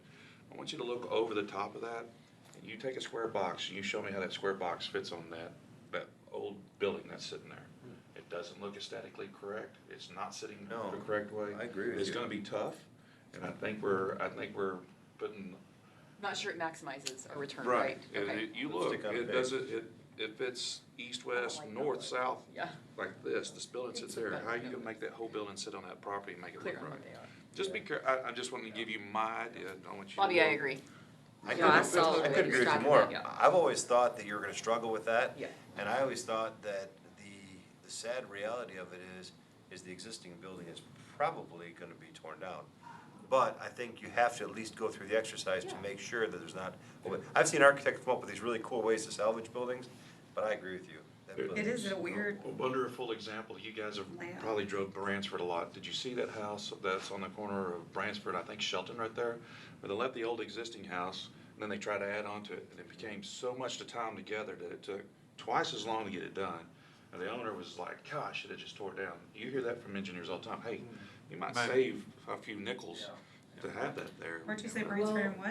I think it's Shelton, I think it is too, or it's the one right after it. It's right, but- yeah, right on the But very you know what end. Oh, North or south I side? think My, we did a my different, sister just went through that thing. they get a refinance. She had a 50-year-old house Actually, loan rather than a- to be, but she different. was just gonna gut it and redo it.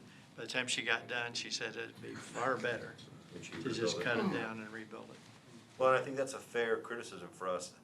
The age of the building, the way it's compartmentalized, Yeah. some of the more traditional roofing elements and things like that are all gonna come into play. And building material and the fire suppression needs of a facility are also gonna come into play. Huge. You're gonna spend a lot of money What trying year to, is to that put it together I and have then no to idea blend for it. sure. Right. I think it's gonna take a lot to do. I didn't know, I'm looking at Google Earth right now and I didn't realize that there was already a Yes. trail behind That it. line was Oh, there. yeah, it's huge, it's big. It's not Matter of fact, Does I'd like to anybody see just us go and take. park there? a little I section mean, of it's land. Hardly No. So. Yeah, I didn't even We'll know. find that out. Who knows the answer to It's that? in there. I think one important question is we talk about the rec center Those and are all- and Richard, types of questions when was come that up. built? When we talk about, one of our next steps is to hire, a professional to help us, That was a church. was it- Yes, it was a church. Yeah, it was a place where Assembly of God Church. When was it built, do you think? 70s, 80s, 60s? Yeah. Bill? I think it was the late Probably. sixties, I could look at these. I said 50s to him. Then I go, I no. bet it's, I'm going with I that, bet yeah. it's 60s. So kind of bringing that back full circle, we talked earlier this morning about kind of next steps, when we were talking about our objectives on one of those, about next steps and timeline with the rec center. But, we kind of need to make sure that our conversation here fits with our conversation over there. And if our next step was to hire an architect to really help us map out what that looks like for the rec center or a rec center with gym, the renovation rather, if we're talking about some of these concerns, which I think are really important to think about with, at some point, is it better to just knock it down? Do we need to go through and get that information from the architect before we put something out in a citizen survey? Because We should. one of the questions here is the timing of the survey. And I don't know, if we're thinking we wanna put this out this fall, but we're just now engaging we just need to Well, be. I think to answer that question is a fairly legitimate question, we'll have to get an architect involved, because there's some general planning and scheming and give us some approximations. Which means, guys, I think the sooner the better on the survey, that means we need to get that kicked off now. I mean, I think we do, because we're not gonna get past this question without it. Yeah. That's what question? Get Hiring an the architect and direct getting questions that Bobby's asking. But I don't want to rush the survey out until we have some of those general questions. That's what I'm saying, so I'm saying. He's we saying need to hurry to get the that done. architect Yeah, on that's what he's talking about. We need to get it done. Architectural Say, let's get surveys to and all work. that kind But of as I stuff. said, I don't want to rush this Yeah. before we have Well, the facts to work Yeah, with. no, I agree, we need the He's facts. saying get the but facts. all I said was, I don't wanna delay this forever either. So No, I that just agree. says to me, fine, we need to go get the answer. Now. So I'm definitely hearing comfort from the council to go ahead and have staff Engage a engage the professional architect. to Yes, evaluate the to put that building and to together. evaluate the site, and Yeah. combine that, Well, I was gonna say- professionals work with what you have I was already. gonna say, we've already got a lot of that on file, so if we can, use some of that existing data and build on it, that might save us a little time. Professional go in and You say need what to- that classification of building material is, Yep. what the fire code now requires, they're gonna have to go through a whole series of things like this. Absolutely, and I was gonna say, I think we have a lot of that on file from the last study. I'd do it. If it was straight, it'd be different, but it's not. Okay. When do we typically send the survey? What time of So it's year? varied. Well, We There is have no done it- typical to this, It's not that's Yeah. the problem. We're late, I think we're late getting. Wait, We- right here. We've done it in the fall, we've Just done it in like the this. spring. I'll tell you, I think we generally try to avoid Oh. right across the holidays. You don't get a great response rate. No, I was wondering if kind of in the new year might be a good time. We've done it in the January timeframe. It just, I mean, if we can make it to the fall, like, get this information, that's great, I but. think if we could make the fall, we should. Yes, 15 yes, I degrees, agree, 20 but I degrees. don't, but I mean, we need this good data before we, So we if all, we we all don't, agree. if we don't hit the end of October, we should wait until Here, January, let me I pull think the so. road up to I where was the gonna say road is. pull because you don't wanna get into November, December. No. Nobody answers. Let's make it to a Christmas card. But we Won't can get get, open otherwise. all the Blade is the yellow basic line layout on the bottom. stuff done, just be missing the space. that piece, absolutely. Absolutely, survey. Okay, so I'm hearing, continue the standard sections of the survey that seek so everybody input thinks on it's square. satisfaction. I think it's that traditional scale of, Because they see the two very wings. dissatisfied, neutral, satisfied, very satisfied. You normally send us a draft too. I do, Yeah, absolutely. perfect. So we'll certainly do that again. Not square building on it. I'm sorry?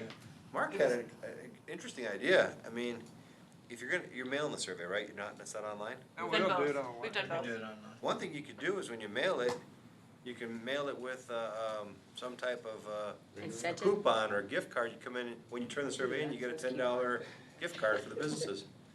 I mean, Oh, I like it. Why not? the Yeah. participation on surveys is tough. Why not? I would, it's worth the money to us. And then the businesses, it's another, way to use it in the businesses.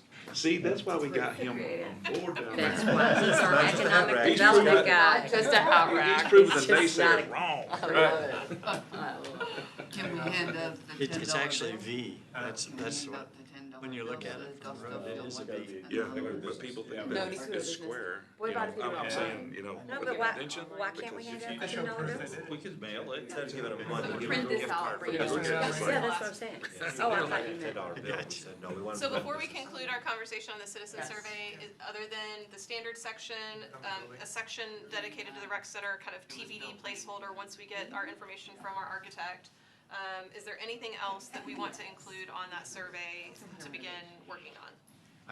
I don't like the pedestrian trails, sidewalks, are there enough? For the They're 80s. never enough, Sure. okay. So, Question. I'm I don't know concerned about that about question that, being on. because we could spend all the money we have. Absolutely. Sidewalks and trails.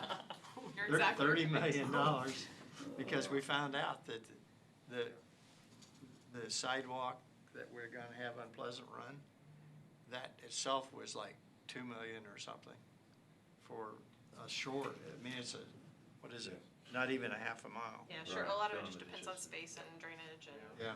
location. Understand that. Well, why don't we do this? I like that, the tree trimming along the right of way, I've heard a lot more about, and it, That was Natalie's as I suggestion. observed, Yeah. that's something that should be done. Yeah, Natalie Jenko brought that up, and ever since then, I drive down the roads and look at all the trees, and You they can are see shaped the like box. terrible. Yeah, I don't, you know, Yes, who, it is. you know, what she brought up with, okay, the trucks make it like this, but really, if you go down John McCain, on the north side, there's big oak trees, huge, Sure. been there forever, they've never been trimmed. Yeah. They need to be limbed up, it's crazy. Where We don't meet our specifically are you standards. talking I about? mean, Where All the way down to, I specifically? mean, John McCain. Lots of places? Yeah, This is a I mean, hang if down. the trees are only one side, you see like a little. Yeah, No, but no, that's not she's what saying I'm talking that's not about. what I'm you're talking talking about about. John McCain, before, Burke's Place, what's that subdivision, Jewel Estates? Oh. No. No. No, no, it's no. Very Pebble good. Creek. Pebble Creek, Isn't gonna be. there's big oak trees, and those, I mean, they got huge limbs. Oh, they're I mean, laying, they're hanging over growing- the trail right there. Yeah. Are they on That's city right. property or private property? Yes, Well, it's they're right in away. right away. Oh, So- right away, But okay. that is true, that's a good point. It would look a lot better to be limbed up, they've never, Yeah. ever. Some of them are kind of. I'm gonna have to drive, I've got a lot of places to drive to. So you're interested Trees were nicer in, when they've been limbed up, but that's been so long, those limbs are huge. But Oh, yeah. I hate that box look. I mean, is Yeah, that, is well, that the only? but that's not necessarily gonna, unless you limb them way up. That development is 40 years Way old. higher. yes, Sure, doing that now. But anyway, that will address that also, if you start looking at trees. Yeah. And I don't know if that's, you know, there's been a question in the past, well, those trees are HOA trees, but if they're in the right, So of way, what? the city have the right, or should the city do it?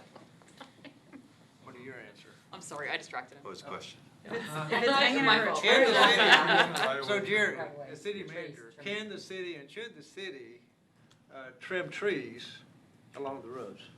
If they're in the right of way, they're the city's trees. We've always argued that the residents should maintain them, Yeah. but they are owned by the city. What about hanging over? What if they don't maintain it? Which is a Well, problem. that's the problem. If you really want the residents to maintain them, you should tighten up your regulations to say residents are required to, and then you've got a Yeah. code enforcement issue. Right. But Okay. the trees, just like you cut the grass between the sidewalk and the street, Yeah. that's technically the city's, but you cut and maintain it in front of your home. Right. The trees are owned by the city, they're on the city right of way. Yeah, well, this isn't a. Are you this referring is to not this, a- right? pardon? Yes, right Right there. here. Yeah, Oh, let me see that. yeah, so it's need to not a drive. black and white, because I can guarantee you the HOA There's a saying, trail those are our between the trees. tree and the, If they're hanging over the sidewalk Wow, in that they do area, it's trim hard to Yes. walk. that's probably a winter picture too. And they don't look good. That's They a need winter to be picture, done. too. So I guess the question of us doing, because it's gonna be expensive, it's gonna be expensive for the Of city to course. do it. Yes. Be very expensive, and it's also dangerous. So you've got to, if you're gonna do it with your own crews, you've got to be very careful. More often than not, you contract it, and if you contract it, it's even more money. Yep. Yeah, I would think you'd really need to contract some of this stuff. You also have a situation where if trees are hanging over from the private property, you That's wanna what, cut that those was, back, some of these may be. you can actually cut them at the property line, but they might look bad. And so then you gotta go to the private property and ask permission to get down there and cut it. Well, yeah, so I guess this may need a little bit of assessment on our part to look at, because where are the Before you trees, put that are they in the in. right of way or not, but they're hanging over the right of way. What, This is the you know, trail. maybe we should consciously talk about what's the right approach to this. I think we Should it need with to. regard to the city and private. We put money in the capital budget to start this conversation. Okay. And we had a conversation with Ray in Public Works about this very question. You know, how do you do it? Who does it? Yeah. Would you do it annually? Do you Or try do to they- do it I every don't know. 5 years and work around the city, Yeah. area by area? And do you go in the subdivisions or just stay on the major roads? A lot of that question was tough. Yeah, man, I think you stay on. I don't the wanna major go roads. into You don't subdivisions. want Yeah, subdivisions. stay out of subdivisions. No, I agree, but where there's luckily, we don't have a lot of sidewalk in the subdivisions, but where there's sidewalks is, in the subdivisions, traditionally where it comes up. Yeah, but that's not where the problem is.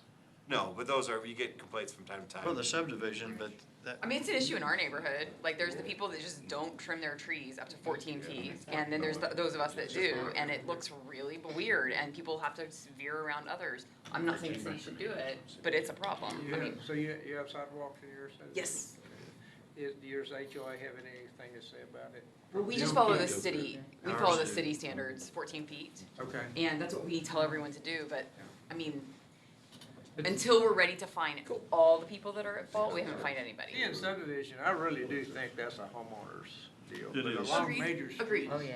That I agree, Yes. I agree there too. sure. so can we potentially say an action item out of today's Yeah. work session Yeah. is assess the right-of-way tree trimming situation Yeah. and maybe come back at a work On session? regional or non-subdivision roads. Yeah, not Yeah. subdivision roads. Right. Okay, so we'll do that and then decide whether we want to do anything related to the I've survey. noticed that lately we have some streets now that are old enough, and we really do have trees that are crowning, which is great. Sure. They used to be that way. Beautiful. Yeah. And, that's good. Okay. Hall Johnson's really that way now. Yes. City. Okay, so I think Especially those we're weeds. shooting for, Okay, I just made sure they're in there. They are. I looked I up see what you're the last saying. survey Okay. for you. We did it all online, and there were 907 responses. I don't, Well, maybe we'd be. I didn't think we better did it all in, And when we did. did we did it? Mail. I knew we did it online, And when right? we did it in Expensive. 2014. Is that the We park can one? email them a coupon. I don't Let think it was all Christine on. finish, let her finish. Oh, I thought she was finished. No. I'm sorry, in 2014, we had 1,323 responses. 825 of those were by mail, 498 were online. Okay. So from 2010, 2012, and 2014, we kept easing up. Yeah. And in 2017, we did it only online. Okay. Yeah. Okay. I don't So we remember didn't mail any. that. Okay. That's I'll what do I that. heard. 900 something And and it was, 17? it was much cheaper. So we had 907 responses in 2017, but One of those had. in 2014, combined mail and online, we only had 1,323. So I mean, it's You only gained $400, 300. yeah, 400 people.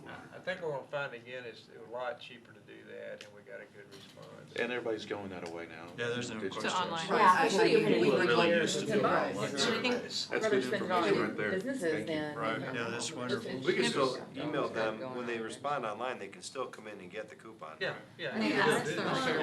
we're trying to be as timely as possible with the survey. Doing a non-print version gives us the ability to pull the trigger a little bit more quickly. You don't have to worry about going to print, going to mail. So what I'm hearing the council say is we'd like to have the survey go out, sooner than later if possible. But the timing will ultimately depend on some of this rec center information coming to be. But in the meantime, we can go ahead and begin working with our survey implement designer to get the layout, get everything set for our standard questions, and then leave a space for this rec center discussion. And yeah, then we can review also the questions And we can get that to you guys to review with the placeholder in for the other. Okay, great, we will do that. And then it is now 2:45. And this last slide here is really just open-ended discussion on any other risks, strengths, or we haven't concerns you had any of have. that today. I mean, Yeah. none at all. And then the last one, final slide, is simply revisiting, making sure we're still good with those priorities we discussed earlier. So that's all we have, and the floor is really open to you. So let's kind of go around the table on this. The risk and concern, short-term or long-time, anything come to your mind that we need to think about or worry about or be concerned about? Not right now, you know. Not In what today. sense? In what sense? What would worry you about it? or He's risk? talking Things nationally. like a war, He's talking nationally. national. No, I'm talking city. Oh, I mean, anything that could affect the city, earlier I said, hey, risk could be that our new growth goes down on us. Sure. Therefore, we need to factor that into our financial strategy. okay. Or My only thing was an economic economic downturn. downturn. So economic, happen. yeah, so economic downturn, maybe, Doesn't home look like it values, now. home values go down. Sure. Home values, therefore the tax. Yeah, it's therefore, if home values went down, Rate goes up. we would adjust by raising the tax rate. And that's when your cap might actually be effective. The what?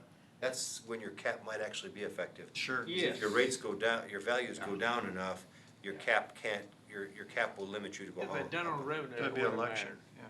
If it's done on revenue, it wouldn't matter, but if it's done on rate, that's when rates can be a Yes. problem. Yes, Exactly. that's when rates can be a problem. Okay. Something I was thinking are with other cities, like drainage all over the city. Yeah. Are we communicating, is there something we could do with other cities to, we're getting runoff from, Fort Worth coming down the creek, and is there something we could do to work with other cities to kind of control, like, we can control the city of Colleyville as far as drainage, but is something that other cities are doing affecting us and what we do affect, like Keller our and South. overall plan? Or Yeah. no? I don't know of any. I had a mayor from Everman, a letter from the mayor of Everman, or email a while back saying, man, we've been flooded like crazy, and you sent all the mayors around saying, have you had the same situation. and Very did lot of rain. Where is that? But that's south of Fort Worth, Okay. south of I-20. It's a little small area. I don't know, because you can't, what do you do? How can you influence them? And it's all about development and how it's being handled and how they're handling the drainage. I was actually impressed with that flood study that the federal government did up down Big Bear Creek. Yep. Because the result of, that said that the development was working pretty well actually upstream of that, because they project, when that new floodplain study, it stayed within the same boundaries, which meant they had a long-term plan. What year was that updated? We looked It at? was 2015. It was Last- recently. Last 5 Yeah, years or so. yeah. But anyway, my personal answer, maybe other answer, is that I don't know how to do that. I mean, I don't know. It's a very complex thing, and, it gets into what are the other cities' codes and how they implementing those zoning codes and development codes. I don't know how you do it. Right, yeah, well, I mean, I was just thinking of the more and more development upstream is gonna affect us, and then we'll, you know what I mean? Well, theoretically, though, like our codes and all city codes should be the same. That when somebody develops, they're not, by state law, not allowed to let more water off that development than was there before. And the rate, and so George laughs because, well, that doesn't always happen, but that's the law, but that's the intent. The attempt to do that is there. That's why I say it just depends on those cities, how good they are and how well they do that and what's in demand. But it's so complex, it's really a complex issue. We have citizens that tell us, especially in the last few months or this year, saying, man, I'm seeing a lot more water than I've ever seen. 'Cause it's Probably rained a lot right, more. but the rain is way, way up there. We're really in a record. Yes. So they are seeing Ground's oversaturated. more, but they assign it to, well, you guys let something happen upstream, but in reality we didn't. It's just what they're seeing. But- So it's a but- complex. But there wasn't always the focus on drainage that we now have. True. So we have taken that action, and I think it is, personally, I feel much, much more comfortable. I think The we're Drainage doing a Committee. decent job with what we can do, but I don't know how we go outside our boundaries. No, I agree with that. And another thing I was thinking is there's a, I guess it's a city culvert that's in between my property and other. Yeah. Well, I was thinking, now that I think about it, I don't think I've ever seen water come out of it. Out of Well, they where? checked it, and it's Oh, yeah. completely clogged told with me that, debris. yeah. But throughout the city, how many of those Yeah, we You should be know. inspecting those. aren't clear and that can help things run more effectively? I have like a giant culvert pipe, like a cement Oh, okay. pipe, that I'm like, I've never seen water come out of that thing, and it's completely clogged, and so, They went and So checked she, it. in the rainstorm, she said, I didn't see any water come out of it. It doesn't make any What was sense. it clogged up with? Just branches and debris, Raccoons. natural stuff, I mean, no garbage or anything, just natural debris, leaves and branches and Is it twigs. plugged now? Yeah, they cleaned it out, but, those clogs can be 4 or 5 feet long, and so they plug it up pretty good. And so the point is well made that we should be inspecting all of those. And That's because what then everything that's maybe what we won't bought the come to camera like a truck for, is huge to be brush in able to one do that. section. Right, absolutely. It's all We dispersed, should be, we you know, should be if all the Flowing the pipes way are it should. clear. evaluating all of Hey, our. it'll flow a lot better, that's just common Most of them, you sense. just put the jetter in and you just turn it on for a few minutes and wait for water out the other end. I mean, you They don't have to. clean it out. Depends on what end you're That's going. very good. I haven't seen out there, it's, Good point. we'll see what rains Watch again. that the next storm, Yes, I and see will. if it flows. I think Okay. honestly, Yeah. you're asking for a wrap up on this, so my opinion is this, is that we've been very wise to take this step by step, year by year. If the economy downturns, we know what to do next. Yeah. We've made the reserves, we've got Yeah. the 154 days, we got the money in the bank. We're doing well, we're doing the right things, doing the right steps, and I say we keep going the same way. Yeah. We got a good team effort that's good, that's heading us Yeah. up, and the communications has been tremendous now. Yeah. I mean, Yeah. that's a big deal for us as well. And, I think honestly, we have very little risk. Oh, I agree. too. Unless we go getting crazy or whatever, but I think we're going the right direction. Oh, I do too. Yeah, I don't see any 100%. big risk either, other than, as I think about Colleyville in general, and what the city is and where we want the city to stay, I tell people the biggest risk to me is, these situations like in your area where the old zoning is Yeah. small and the houses are bigger and older, and we're completely in a redevelopment phase right now, that getting quickly bought up and built out by developers and moving to those smaller lots, which changes those Huge neighborhoods. risk. That's me, that's probably the biggest risk I see to Colleyville. But Yeah, I we're say that talking all the about it, time. beginning to address it, but that's why to me it's getting higher and higher priority that we. And you know what's funny is the same people that gripe that they don't get to go into smaller lots, they end up developing the bigger lots. And you notice they continue to build those bigger lots because they're getting the money. Everybody wants to. Oh, yeah, no, I've, Yeah, in the end, it works out just perfectly and for I've them. said that for years. That's right, that's why we stick to it, and there's a Yeah. reason why. Yeah, There it is. yeah. Yep. A thing I'd like to see too is our code enforcement being consistent across the city. Sometimes things are okay in one area, not in the other, and that's confusing to me. Well, and something really Oh, timely no, that was that before- I've heard you mention, I know it happens around my neighborhood and other places too, is lots that need to be mowed. I know that's a spring and summer issue, Yes. but like that's like kind of an ongoing battle. Like there's 2 lots in our neighborhood that every week we're mailing a letter, man, you gotta mow your lot, we're coming to mow it, and they send it to you. The city's gotta come mow it, but they're always behind, so it's a month before it gets mowed, and I'd have to ask Whit about it, cause I had done it in a previous place, but I know it's way out there. But what the city did is we changed the rules and we said, we went out and bid for a rough cut mower and a fine cut mower. And so they gave us a price per square foot, it was like .0004 a square foot or something. And so if it was a vacant lot, they'd cut it with the rough cut mower, so it didn't have to be perfect. If it was a lawn on a house, they'd cut it with the fine cut. But they had to be out in 48 hours, and what we did is and I know we probably bent the rules a bit, but we notify every property owner January 1. Everybody got a letter that said, please be aware, you're formally notified that if your lot is not maintained and is found to be in violation of the city standard, and that your grass or weeds are beyond 8 inches, we'll cut it, and you'll get a bill and we'll lien you, and that's it. Great. That's your notice. And so that avoided this whole, I gotta give 15-day Yes. notice, and then the person says, well, I just got your letter, and then you threaten to write them a citation, and then if they're a violation notice, if they get that, then they got 30 days, and then they go to court, right before court, they pay their fine and cut the grass. And now the people who are neighbors have been burdened with this lawn for, months, and it's not fair to those people who take care of their property Yeah. to have to carry the burden of these people who don't. And so it was an effective tool, but I'm It's sure Whit's not aggressive, gonna like it. yeah. It's very aggressive. But after a while, it got to be the norm. And then what happens is as soon as you cut someone's lawn and you send them the bill, say we're leaning your property, the next time they cut it. Because they know now Yeah. they have a responsibility or they're gonna get a bill.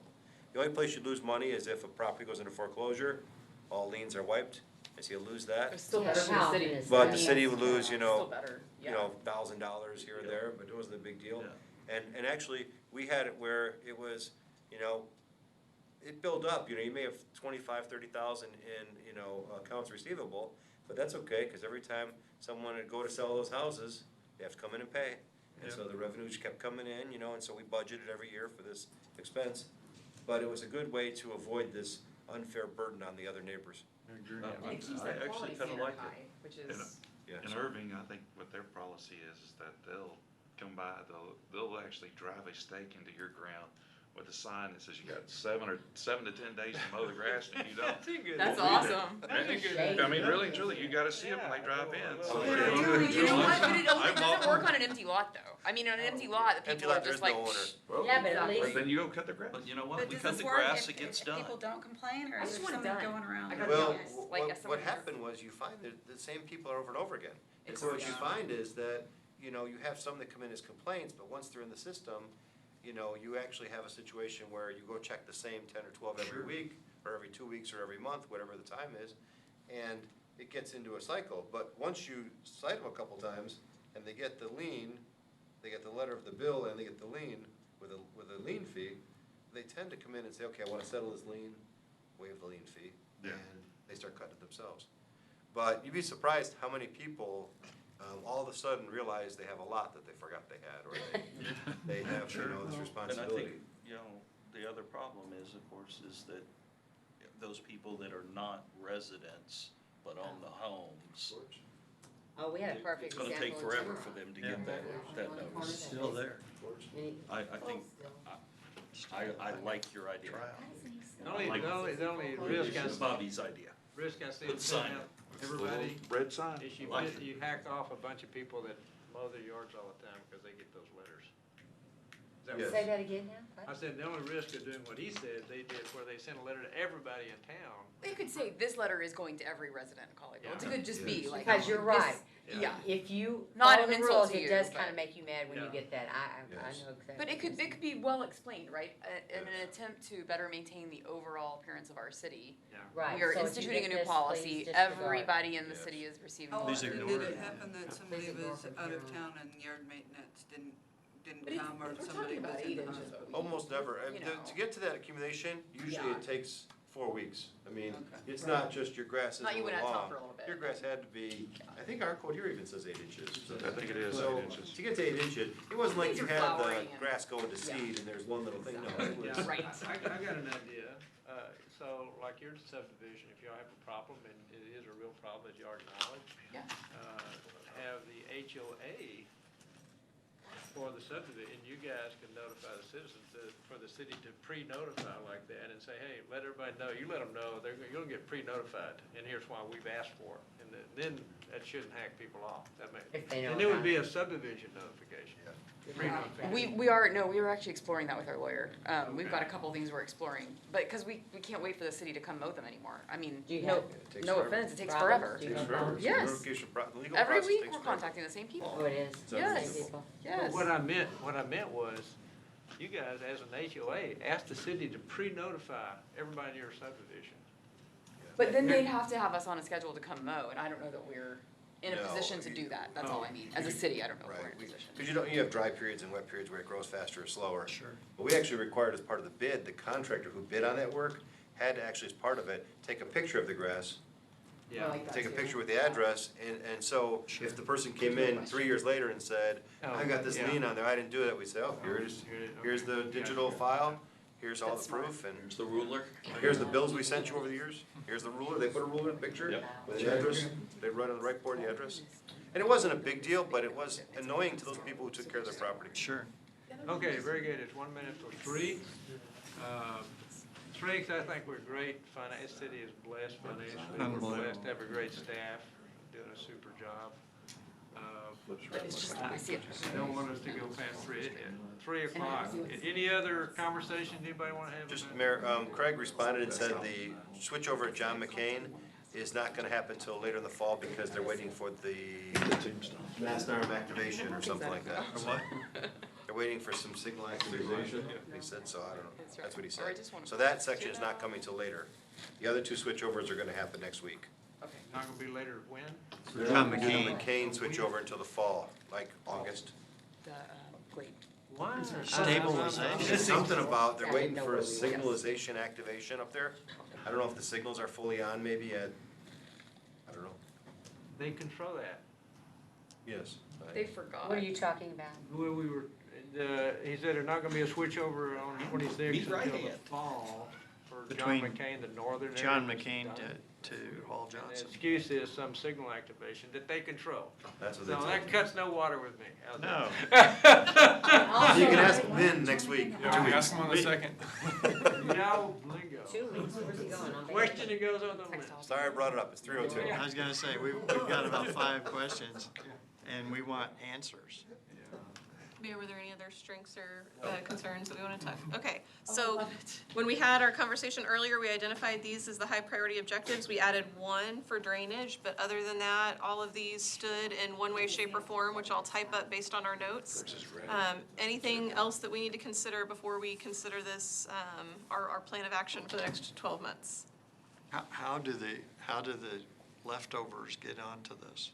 We just keep them running. And Oh, for the okay. most part, when we looked back to see the ones that Every were still time in the we'll look, works. we'll look at both lists. Absolutely. Okay. And some of them, like the rec center, have kind of evolved coming forward. So there's really not a whole lot hanging on at this point. That's fine.